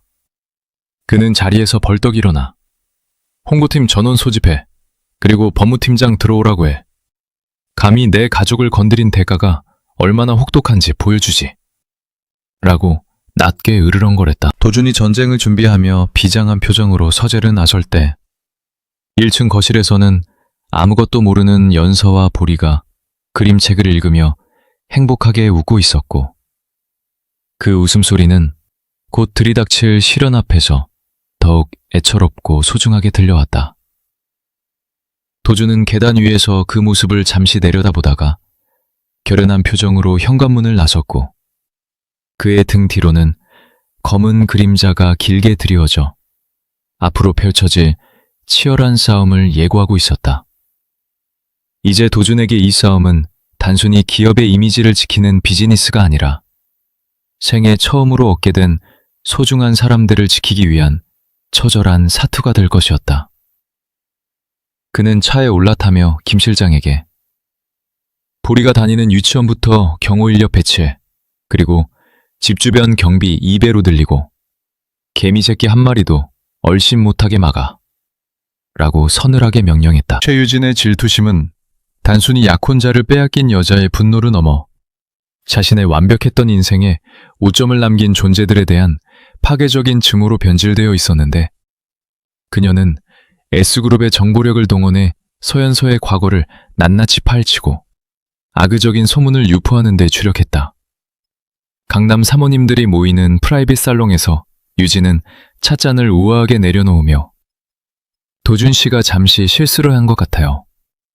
근본 없는 여자가 아이를 핑계로 협박을 한다니 강성그룹의 격이 떨어질까 걱정이에요. 라고 은근슬쩍 말을 흘렸다. 그녀의 말은 순식간에 사리부터 퍼져나갔고 곧 상류층 학부모들 사이에서 보리는 꽃뱀의 자식 혹은 더러운 피라는 멸칭으로 불리며 경계대상 1호가 되어버렸다. 유진은 여기서 멈추지 않고 강성제에서 일하던 가사도우미 중 한 명을 매수하여 연서가 도준의 돈을 노리고 접근했다는 거짓 증언을 담은 녹취록을 인터넷에 유출시킬 준비를 마쳤다. 그녀의 목표는 단 하나, 연서를 사회적으로 매장시키고 보리가 스스로 제 발로 강성제를 걸어나가게 만들어 도준이 다시 자신에게 돌아오게 만드는 것이었다. 한편 보리는 왕여사의 적극적인 후원으로 국내 최고라 불리는 사립유치원에 등원하게 되었는데, 이곳은 재벌가와 정재계 유력 인사의 자녀들만이 다닐 수 있는 그들만의 철옹성 같은 곳이었다. 등원 첫날, 연서는 보리에게 가장 예쁜 옷을 입히며 우리 보리, 친구들이랑 사이좋게 지내고 선생님 말씀 잘 들어야 해, 알았지? 라고 몇 번이나 당부하며 불안한 마음을 감췄다. 도준은 회사 일정 때문에 직접 배웅하지 못하는 것을 아쉬워하며 김 실장을 시켜 등원을 도왔지만 그 화려한 검은 세단이 유치원 정문을 통과할 때 이미 다른 학부모들의 시선은 싸늘하게 식어 있었다. 아이들은 부모들의 대화를 엿듣고 보리를 아빠 없는 애 혹은 가짜 공주라고 부르며 은밀하게 따돌리기 시작했고, 보리는 친구들에게 다가가려 할 때마다 투명 인간 취급을 당하며 구석으로 내몰려야 했다. 사건은 보리가 등원한 지 3일째 되는 날 터졌는데, 반에서 대장 노릇을 하던 건설사 회장의 손자 민준이가 자신이 가지고 놀던 한정판 로봇 장난감을 일부러 바닥에 던져 부러뜨리고는 보리에게 덮어 씌운 것이었다. 이거 보리가 그랬어. 제가 내 거 훔치려다가 부러뜨렸어. 거지라서 장난감이 없나 봐. 민준이의 악의적인 거짓말에 다른 아이들도 동조하며 맞아, 나도 봤어. 도둑이야. 라고 소리치며 보리를 에워싸고 손가락질을 해댔다. 보리는 너무 억울하고 무서워서 아니야, 내가 안 그랬어. 라고 울먹이며 고개를 저었지만 담임 선생님조차 학부모 운영위원장인 민준 엄마의 눈치를 보느라 보리의 말을 들어주지 않고 일방적으로 보리를 나무랐다. 결국 유치원 측의 호출을 받은 연서가 하얗게 질린 얼굴로 유치원에 도착했을 때 그녀가 목격한 것은 교실 구석 의자에 홀로 앉아 숨을 죽여 울고 있는 보리의 작고 처량한 등이었다. 교무실에는 민준 엄마를 비롯한 몇몇 학부모들이 팔짱을 낀 채 연서를 기다리고 있었는데, 그녀들은 연서의 남루한 차림새를 위아래로 훑어보며 노골적으로 경멸의 눈빛을 보냈다. 민준 엄마는 다짜고짜 소리를 지르며 당신 딸 교육을 어떻게 시키는 거야? 남의 귀한 자식 물건에 손을 대? 그게 얼마짜린 줄이나 알아? 라고 쏘아붙였고, 연소는 상황을 설명을 했지만 그녀들의 목소리에 묻혀 아무 말도 할 수 없었다. 죄송합니다. 제가 아이를 잘 타이르겠습니다. 변상해드릴게요. 연서는 억울해하는 보리를 보며 가슴이 찢어졌지만 여기서 문제를 크게 만들면 도준에게 패가 될까 두려워 고개를 숙이고 사과하는 길을 택했다. 하지만 학부모들은 사과로 끝낼 생각이 없다는 듯. 변상? 그 돈은 있니? 소문 들어보니까 강 대표 발목 잡으려고 들어앉았다며? 천한 것들이랑은 같이 못 가르치겠네. 라며 인신공격까지 서슴지 않았다. 그때 보리가 울면서 연서의 다리에 매달려 엄마 사과하지 마. 나 진짜 안 그랬어. 제가 일부러 그랬단 말이야. 라고 소리쳤지만 민준 엄마는 보리를 밀치며 어디서 어른한테 눈을 부릅뜨고 거짓말을 해. 그 엄마의 그 딸이라더니 싹수가 놀았네. 라고 막말을 퍼부었다. 연서는 넘어진 보리를 일으켜 세우며 참았던 분노가 폭발하려 했지만 자신이 화를 내면 보리가 유치원에서 쫓겨날지도 모른다는 공포감에 입술을 깨물며 다시 한번 무릎을 꿇으려 했다. 제발 한 번만 용서해 주세요. 제가 잘못했습니다. 연서의 무릎이 차가운 바닥에 닿으려던 그 찰나 교무실의 문이 쾅 소리와 함께 부서질 듯 열리며 싸늘한 냉기가 실내로 들이닥쳤다. 누가 감히 내 사람을 무릎 꿇리나. 낮지만 지옥에서 울려 퍼지는 듯한 위압적인 목소리와 함께 강도준이 성큼성큼 걸어 들어왔는데 그의 뒤로는 김 실장과 수트를 차려입은 변호인단이 병풍처럼 늘어서 있어 교무실의 공기를 순식간에 압도해버렸다. 도준은 바닥으로 내려가던 연서의 팔을 거칠게 잡아 일으켜 세우고는 그녀의 어깨를 단단히 감싸 안으며 학부모들을 향해 맹수처럼 번뜩이는 눈빛을 쏘아보았다. 상황 파악이 안 된 민준 엄마는 빳빳하게 고개를 들고 어머, 강 대표님 아니세요? 지금 이 여자가 우리의 장난감을 부수고 라고 말을 걸려 했지만 도준은 그녀의 말을 가차없이 자르며 김 실장에게 손을 내밀었다. 김 실장은 즉시 태블릿 PC를 건넸고 도준은 화면을 민준 엄마의 눈앞에 들이밀었는데 그곳에는 교실 내 CCTV 영상이 선명하게 재생되고 있었다. 영상 속에는 민준이가 낄낄거리며 장난감을 벽에 던지고 가만히 있던 보리에게 다가가 밀치는 장면이 고스란히 담겨 있었고 이를 확인한 민준 엄마의 얼굴은 사색이 되어 파랗게 질려버렸다. 그게 아니고... 그녀가 변명을 하려 입을 떼기도 전에 도준은 태블릿을 책상 위에 내던지며 차갑게 일갈했다. 내 딸이 도둑질을 해? 강성그룹 자산이 얼만 줄 알고 그따위 소리를 짓거립니까? 이 유치원 재단 이사장한테 전화 걸어서 당장 이딴 교육 환경을 방치한 책임 물을 겁니다. 도준의 호령에 원장과 교사들은 벌벌 떨며 고개를 숙였고 기세등등하던 학부모들은 쥐죽은 듯 조용해져 서로의 눈치만 살피기에 급급했다. 도준은 여기서 멈추지 않고 민준 엄마를 똑바로 응시하며 당신 남편 대성건설 최상무 맞지? 내일부로 강성그룹 전 계열사에서 발주한 공사건 전부 재검토 들어갈 겁니다. 이유가 궁금하면 남편한테 직접 물어보라고 하셔. 당신 아들의 그 못된 손버릇 때문이라고. 라고 사형 선고와도 같은 말을 내뱉었다. 교무실 안은 공포와 충격으로 얼어붙었고 민준 엄마는 다리에 힘이 풀려 주저앉으며 대표님, 잘못했습니다. 한 번만 봐주세요. 라고 애원했지만 도준은 그녀에게 시선조차 주지 않았다. 그는 연서의 품에 안겨 떨고 있는 보리에게 다가가 한쪽 무릎을 꿇고 눈높이를 맞추며 그동안 보여준 적 없던 세상에서 가장 다정한 목소리로 말했다. 보리야, 미안하다. 아빠가 너무 늦게 왔지? 아빠라는 단어가 도준의 입에서 나오는 순간 보리의 눈동자가 크게 흔들렸고 주변 사람들은 경악을 금치 못했다.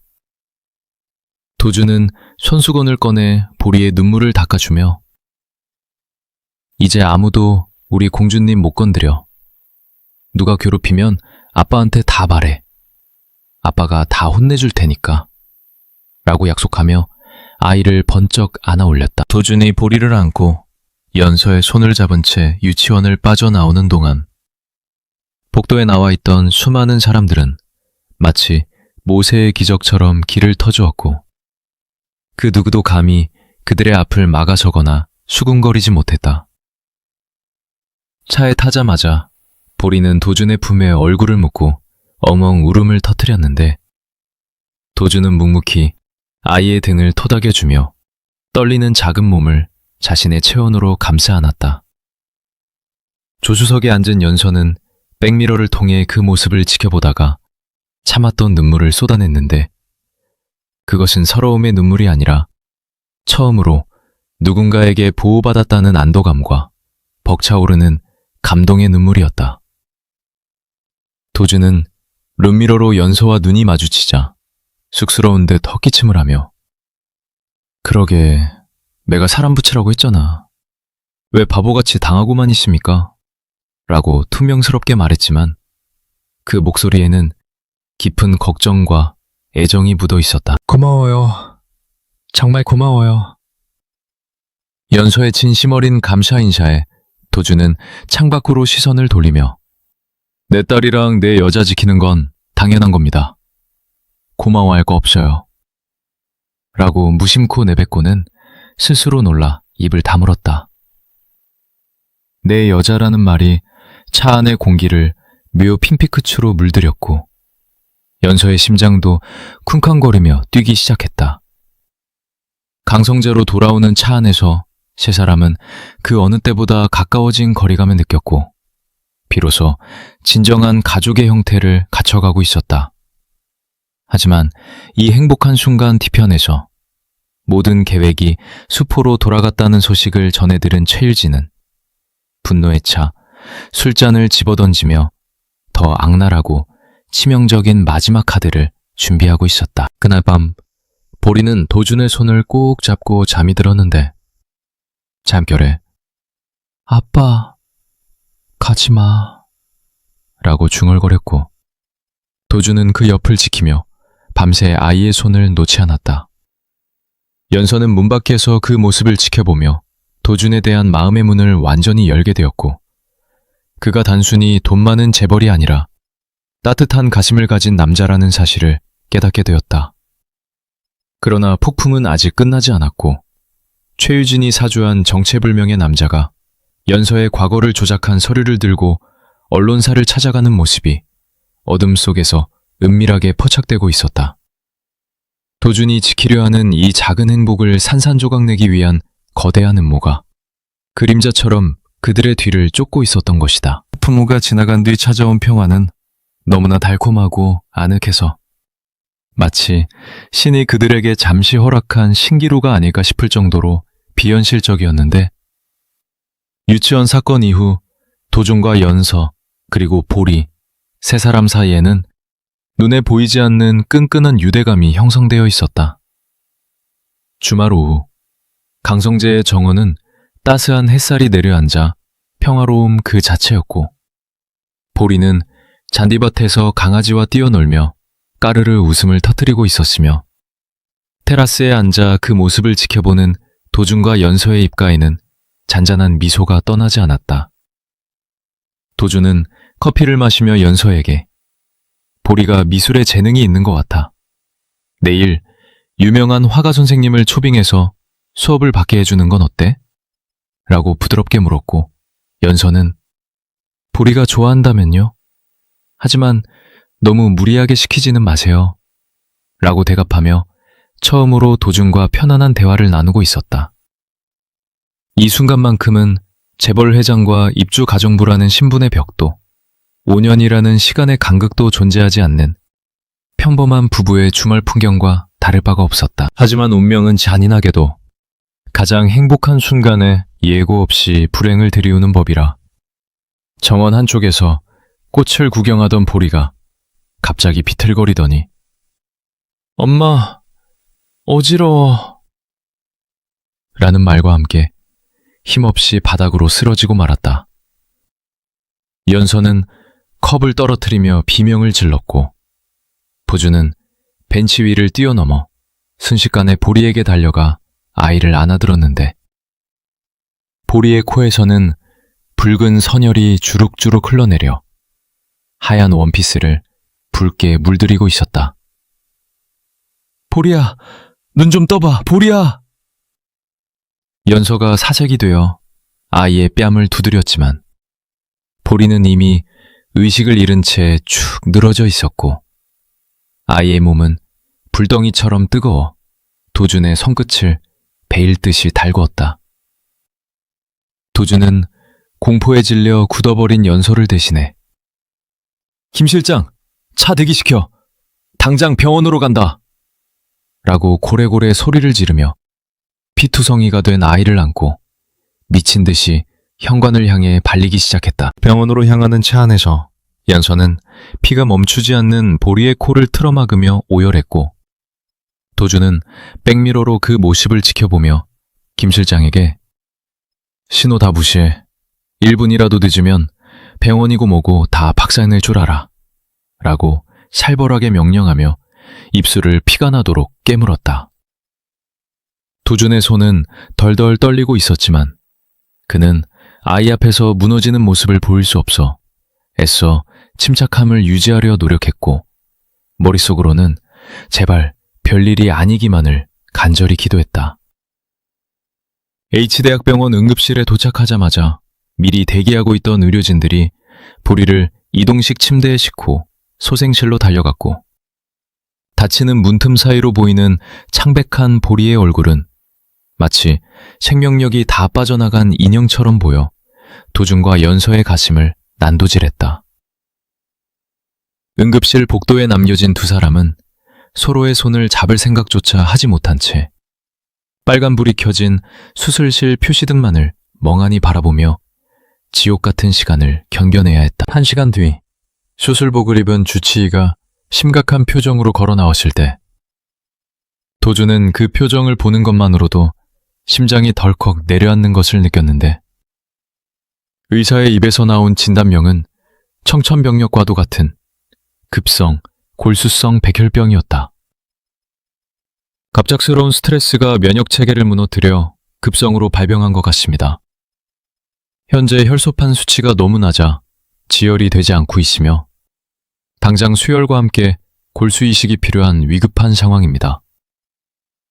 의사의 설명은 사형 선고처럼 들렸고 연서는 그 자리에서 다리가 풀려 바닥으로 무너져 내리며 안 돼요.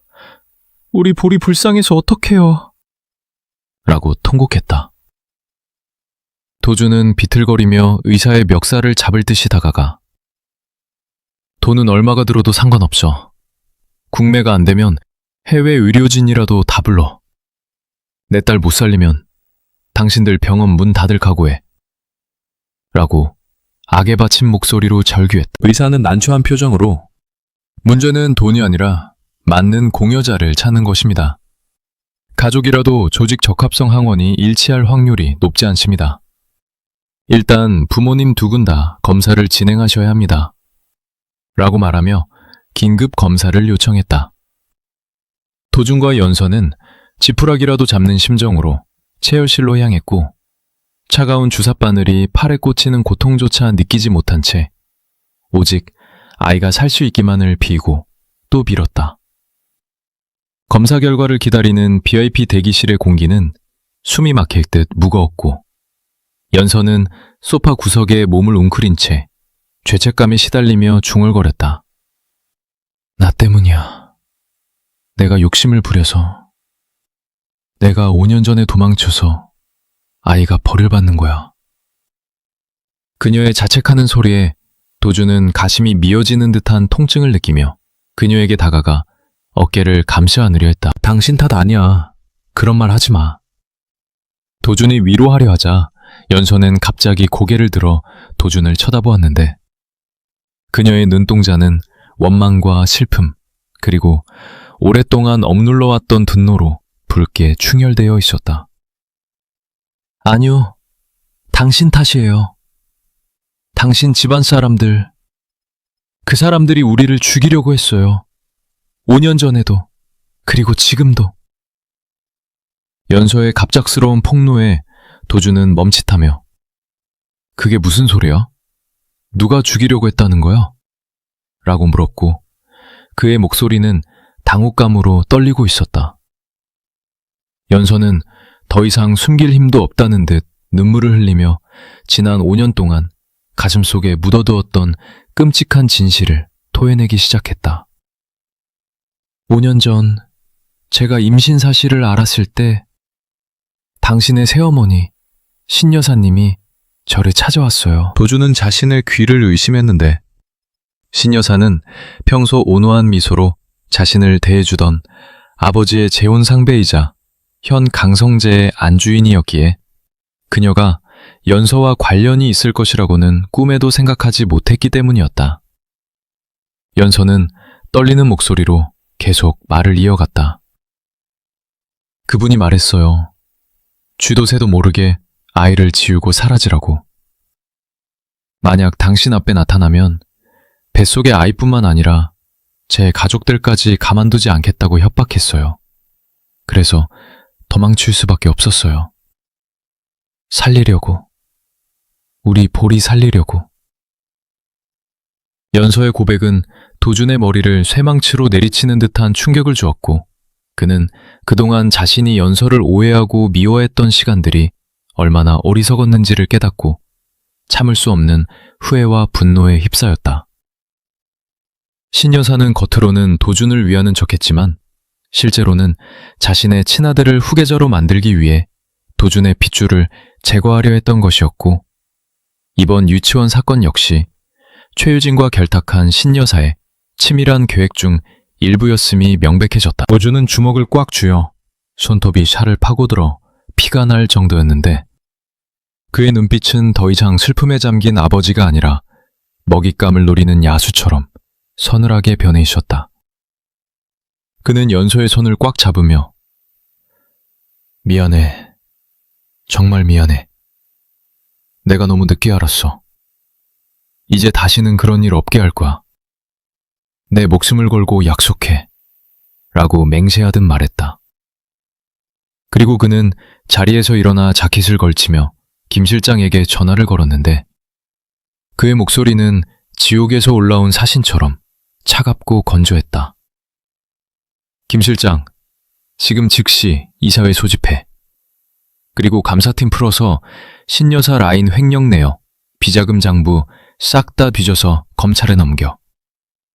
최유진 네 그룹과의 거래도 전면 중단하고 위약금은 내가 개인 사비로 물 테니 그쪽 자금줄 말려버려. 도준의 지시는 단호하고 신속했으며 그것은 강성그룹 내부에 피바람을 불러올 대숙청의 서막을 알리는 신호탄이었다.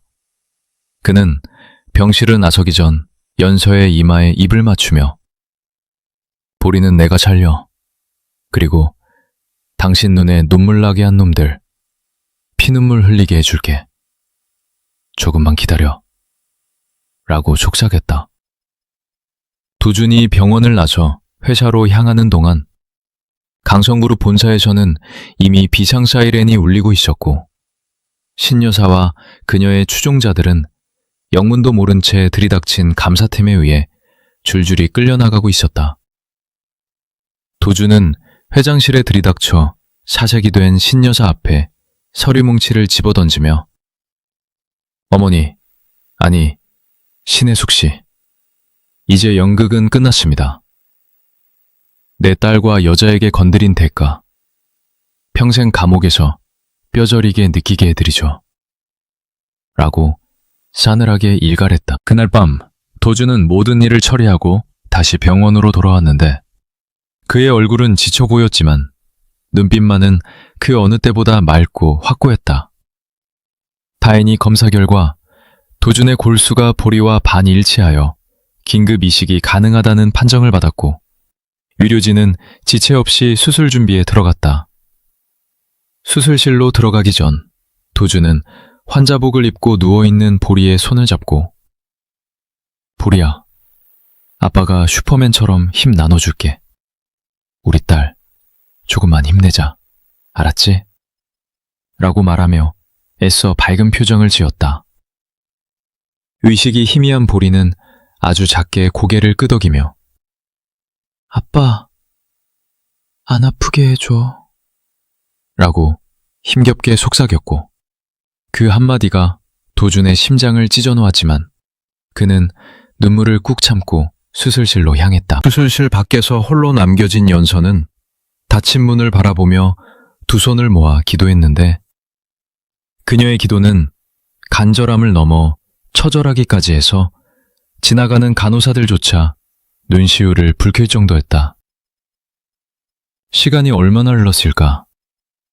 영원처럼 느껴지던 시간이 지나고 마침내 수술 중 램프가 꺼지자 집도이가 피곤하지만 안도한 표정으로 걸어나왔다. 수술은 성공적입니다. 다행히 고부 반응도 없고 바이탈도 안정적입니다. 이제 회복만 잘하면 됩니다. 그 말을 듣는 순간 연서는 그 자리에 주저앉아 엉엉 소리내어 울었고 수술실에서 나온 도준은 마취가 덜 깬 상태에서도 연서를 찾아 손을 뻗었다. 연서는 달려가 도준의 손을 잡고 눈물 범벅이 된 얼굴을 비비며 고마워요. 정말 고마워요. 라고 반복해서 말했고 도준은 힘없는 손으로 그녀의 머리를 쓰다듬으며 희미하게 미소 지었다. 일반 병실로 옮겨진 보리와 도준이 나란히 누워있는 모습은 세상 그 어떤 그림보다 아름답고 숭고해 보였는데 두 사람의 팔에는 수많은 민거줄이 연결되어 있었지만 그 줄들은 마치 서로의 생명을 이어주는 붉은 실처럼 보였다. 연서는 두 사람 사이의 보조 침대에 앉아 밤새 그들을 지켜보았는데 창밖으로 떠오르는 아침 해를 바라보며 그녀는 이제 더 이상 혼자가 아니라는 사실에 깊은 안도감을 느꼈다. 도준이 깨어나면 해주고 싶은 말들이 너무나 많았지만 지금은 그저 이 고요하고 평화로운 숨소리를 듣는 것만으로도 충분하다고 생각했다. 하지만 시련은 끝날 때까지 끝난 것이 아니라고 했던가. 병실 밖 TV 뉴스에서는 강성그룹 내의 경영권 분쟁과 신여사의 구속 소식이 속보로 전해지고 있었고 이는 도준이 감당해야 할 또 다른 전쟁이 시작되었음을 알리고 있었다. 그러나 이제 도준에게는 물러설 곳도 두려울 것도 없었다. 그에게는 목숨을 바쳐서라도 지켜야 할 진짜 가족이 생겼고 그 가족을 위해서라면 아메리카와도 손을 잡을 준비가 되어 있었기 때문이었다. 도준은 잠결에도 연서의 손을 놓지 않고 꽉 쥐고 있었고 그 따뜻한 온기는 세 사람을 하나로 묶어주는 가장 강력한 방패가 되어주고 있었다. 병실 안으로 쏟아지는 아침 햇살 속에서 그들은 비로소 완전한 가족으로 다시 태어나고 있었다. 계절은 어느덧 혹독했던 겨울을 지나 따스한 봄 기운이 만연한 5월로 접어들었고 강성재 정원에는 형형색색의 철쭉과 연산홍이 흐드러지게 피어나 화려한 자태를 뽐내고 있었다. 보리의 골수이식 수술이 기적적으로 성공한 이후 강도준과 서연서의 삶은 이전과는 완전히 다른 색채로 물들기 시작했는데 그것은 흑백 영화처럼 건조했던 일상이 총천연색의 뮤지컬로 병무하는 과정과도 같았다. 도준은 회사에서의 냉철한 카리스마는 여전했지만 퇴근 시간만 되면 칼같이 업무를 마무리하고 집으로 달려오는 딸바보 아빠로 변신해 임원들을 경악하게 만들었다. 신여사와 최유진 일가는 검찰 수사 결과 횡령과 주가 조작, 살인교사 미수 혐의가 입증되어 구속 기소되었고 강성그룹은 도준의 강력한 리더십 아래 부패를 척결하고 투명한 기업으로 거듭나며 승승장구하고 있었다. 이제 도준에게 남은 과제는 단 하나. 법적인 서류상의 계약관계인 연서와의 관계를 청산하고 명실상부한 진짜 부부로서의 새로운 출발을 알리는 것이었다. 보리의 퇴원 축하 파티가 열리던 날 저녁. 도준은 정원 테라스에 촛불과 꽃으로 장식된 로맨틱한 저녁 식사 자리를 마련하고 연서를 초대했는데 연서는 평소와 다른 분위기에 수줍어하면서도 기배감 어린 눈빛으로 도준을 바라보았다. 도준은 쑥스러운 듯 헛기침을 하며 자켓 안주머니에서 작은 벨벳 상자를 꺼내 들었고 계약서는 이제 찢어버립시다. 갑과 을의 관계 말고 평생 내 옆에서 잔소리해줄 사람으로 있어줘요. 라고 투박하지만 진심이 담긴 프로포즈를 건넸다. 연서는 눈시울을 붉히며 고개를 끄덕였고 도준이 끼워준 다이아몬드 반지는 달빛 아래서 영롱하게 빛나며 두 사람의 사랑을 축복해 주었다. 2층 페라스에서 이 광경을 훔쳐보던 왕여사와 보리는 하이파이브를 하며 환호성을 질렀고 강성재의 밤은 그 어느 때보다 달콤하고 행복한 웃음소리로 가득 채워졌다. 결혼식 준비는 왕여사의 진두지휘 아래 일사천리로 진행되었는데 그녀는 내 손주 결혼식은 대한민국에서 제일 화려해야 한다 라고 선포하며 웨딩 플래너들을 들들 볶아댔다. 드레스 피팅 날 강남 청담동의 최고급 웨딩숍을 통째로 빌린 왕여사는 연서가 입고 나오는 드레스마다 아이고 선녀가 따로 없네. 우리 며느리 너무 고와서 눈이 부시다. 라고 박수를 치며 감탄을 금치 못했다. 도준 역시 턱시도를 입고 커튼이 열릴 때마다 넋을 잃고 연서를 바라보았는데 화려한 드레스보다 더 빛나는 연서의 수줍은 미소에 심장이 멎을 것만 같은 기분을 느꼈다. 보리는 화동 드레스를 입고 거울 앞에서 빙글빙글 돌며 엄마, 나 진짜 공주님 같아? 아빠, 나 예뻐? 라고 제잘거렸고 도준은 보리를 번쩍 안아올리며 우리 보리가 세상에서 제일 예쁘지. 엄마 다음으로 라고 말해 연서의 얼굴을 붉게 만들었다. 하지만 행복의 절정에서 연서의 표정 한 구석에는 여전히 지우지 못한 그늘이 드리워져 있었는데 그녀는 가끔씩 멍하니 창밖을 바라보거나 혼자 있을 때 깊은 한숨을 내쉬곤 했다. 도준은 그런 연서의 미묘한 변화를 감지하고 무슨 걱정 있어요? 아직도 불안한 게 남았습니까? 라고 다정하게 물었지만 연서는 아니에요. 그냥 너무 행복해서 이게 꿈일까봐 무서워서 그래요. 라고 얼버무리며 도준의 품에 안겼다. 사실 연서에게는 도준에게 차마 말하지 못한 마지막 비밀이 하나 더 남아 있었고 이 비밀을 털어놓는 순간 지금의 완벽한 행복이 깨질지도 모른다는 두려움 때문에 입을 다물고 있었던 것이다. 그녀는 매일 밤 잠든 보리의 얼굴을 보며 멀리 떨어져 있는 또 다른 아이를 떠올리고 가슴을 치며 소리 없는 눈물을 흘려야만 했다. 결혼식을 일주일 앞둔 어느 날 오후 강성재는 전 세계에서 보내온 결혼 축하 화환과 선물들을 정리하느라 분주했는데 갑자기 대문 인터폰이 요란하게 울리며 경비실에서 다급한 연락이 왔다. 회장님, 정문에 웬 꼬마아이가 찾아왔는데 그게 좀 이상합니다. 회장님을 꼭 만나야겠다고 고집을 피우는데 얼굴이... 경비원의 당황한 목소리에 도준은 의아해하며 CCTV 화면을 확인했고 화면 속에 비친 아이의 얼굴을 보는 순간 그 자리에서 얼어붙고 말았다. 화면 속에는 낡은 배낭을 메고 흑투성이가 된 강아지 한 마리를 끈으로 묶어잡고 있는 대여섯 살 난 남자아이가 서 있었는데 그 아이의 얼굴은 도준의 어릴 적 사진을 오래 붙인 듯, 아니 지금의 보리를 쇼컷으로 잘라놓은 듯 소름 끼치게 똑같았기 때문이었다. 도준은 옆에 있던 연서를 쳐다보았는데 연서는 화면을 보자마자 바다야! 라고 비명을 지르며 맨발로 현관을 향해 뛰쳐나갔다. 도준은 혼란스러운 머리를 부여잡고 연서의 뒤를 쫓아 정문으로 달려나갔는데 6주만 철문이 열리자마자 연서는 그 꼬마아이를 끌어안고 바닥에 주저앉아 통곡을 하고 있었다. 바다야, 엄마가 미안해. 엄마가 데리러 간다고 했잖아. 왜 혼자 왔어, 위험하게. 아이는 씩씩하게 눈물을 참으려 했지만 엄마의 품에 안기자 참았던 울음을 터뜨리며 엄마 보고 싶어서. 이모가 엄마 이제 부자 됐다고, 나 가도 된다고 해서 멍멍이랑 같이 기차 타고 왔어. 라고 엉엉 울었다. 도준은 숨을 헐떡이며 그 광경을 지켜보다가 아이가 고개를 들어 자신을 쳐다보는 순간 다리에 힘이 풀려 비틀거렸다. 아이의 눈매, 오뚝한 코, 심지어 울면서 미간을 찌푸리는 표정까지. 그 아이는 영락없는 도준의 아들이자 보리의 쌍둥이 형제임이 분명했다. 뒤따라 나오는 왕여사는 이 믿을 수 없는 광경에 아이고 맙소사, 도준이가 또 있어. 이번엔 고추 달린 도준이야. 라고 외치며 뒷목을 잡고 기절초풍하여 쓰러지는 신용을 했다.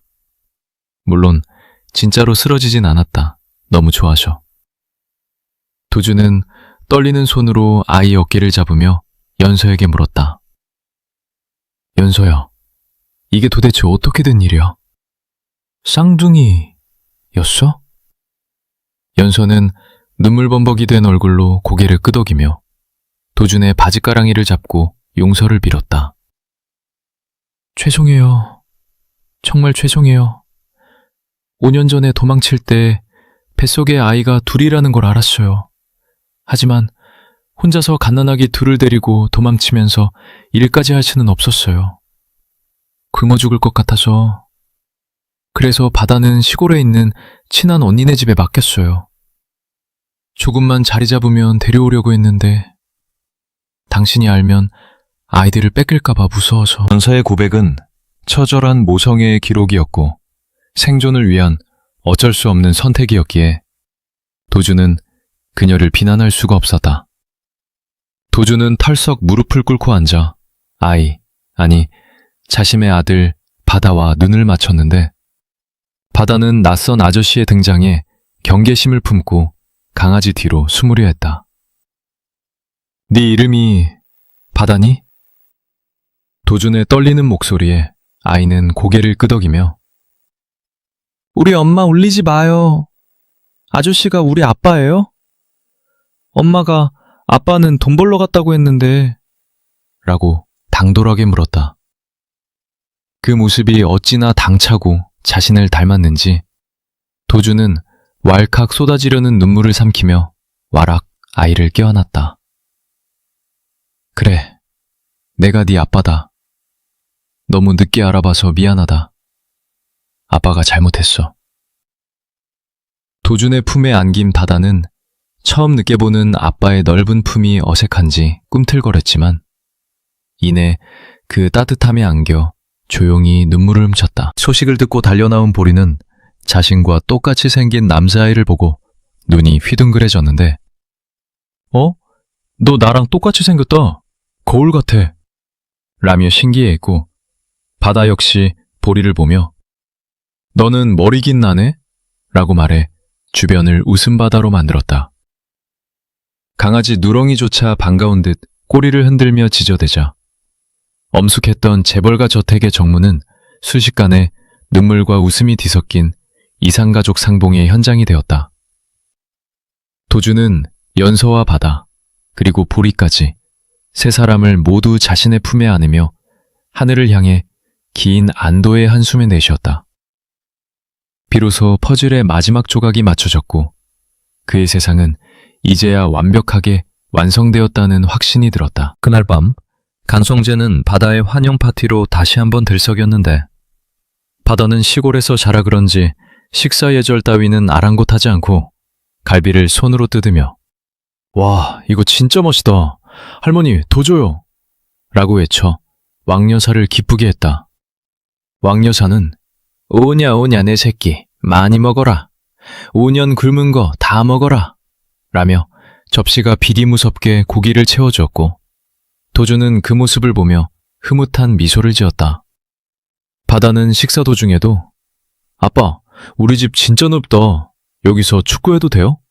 라고 물었고 도준은 그럼 축구도 하고 야구도 해. 하고 싶은 거 다 해. 라고 대답하며 아들 바보의 면모를 여실히 드러냈다. 연서는 식탁 아래서 도준의 손을 잡으며 감사의 눈빛을 보냈고 도준은 그녀의 손을 꽉 잡아주며 고마워. 이렇게 예쁜 아이들을 낳아줘서 그리고 지켜줘서 라고 속삭였다. 일주일 뒤 열린 결혼식은 대한민국 정재계를 통틀어 전무후무한 화제가 되었는데 신랑 신부의 아름다움보다 더 큰 이슈는 바로 화동으로 나선 쌍둥이 남매의 등장이었다. 똑같은 턱시도와 드레스를 입은 바다와 보리가 손을 잡고 버진로드를 걸어 들어올 때 하객들은 판성을 지르며 박수갈채를 보냈다. 특히 바다가 중간에 강아지 누렁이, 데리고 들어오는 돌발 상황이 발생했지만 도주는 당황하기는커녕 호탕하게 웃으며 아들과 강아지를 맞이해 결혼식 분위기를 더욱 유쾌하게 만들었다. 주례사 대신 도주는 마이크를 잡고 하객들 앞에서 당당하게 선언했다. 저는 오늘 세상에서 가장 아름다운 아내와 저를 쏙 빼닮은, 아니, 저보다 훨씬 훌륭한 두 아이를 얻었습니다. 제 인생 최고의 M&A는 바로 오늘 이 가족과의 합병입니다. 도준의 위트 있는 맹세에 하객들은 환호했고 연서는 감동의 눈물을 흘리며 도준과 입을 맞췄다.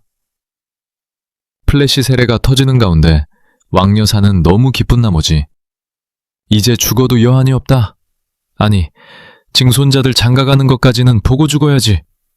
라고 외치며 만세 삼창을 불렀다. 결혼식이 끝나고 가족 사진을 찍는 시간, 의자에 앉은 왕여사를 중심으로 도준과 연서가 서고 그 앞에는 바다와 보리가, 그리고 바다의 품에는 누렁이가 안겨있는 완벽한 구도가 잡혔다. 사진사가 자, 웃으세요, 김치!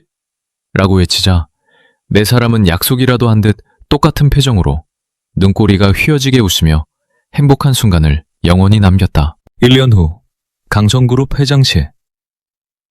도주는 결제 서류를 검토하느라 눈코 뜰 새 없이 바빴지만 책상 위에는 항상 가족 사진이 놓여 있었다.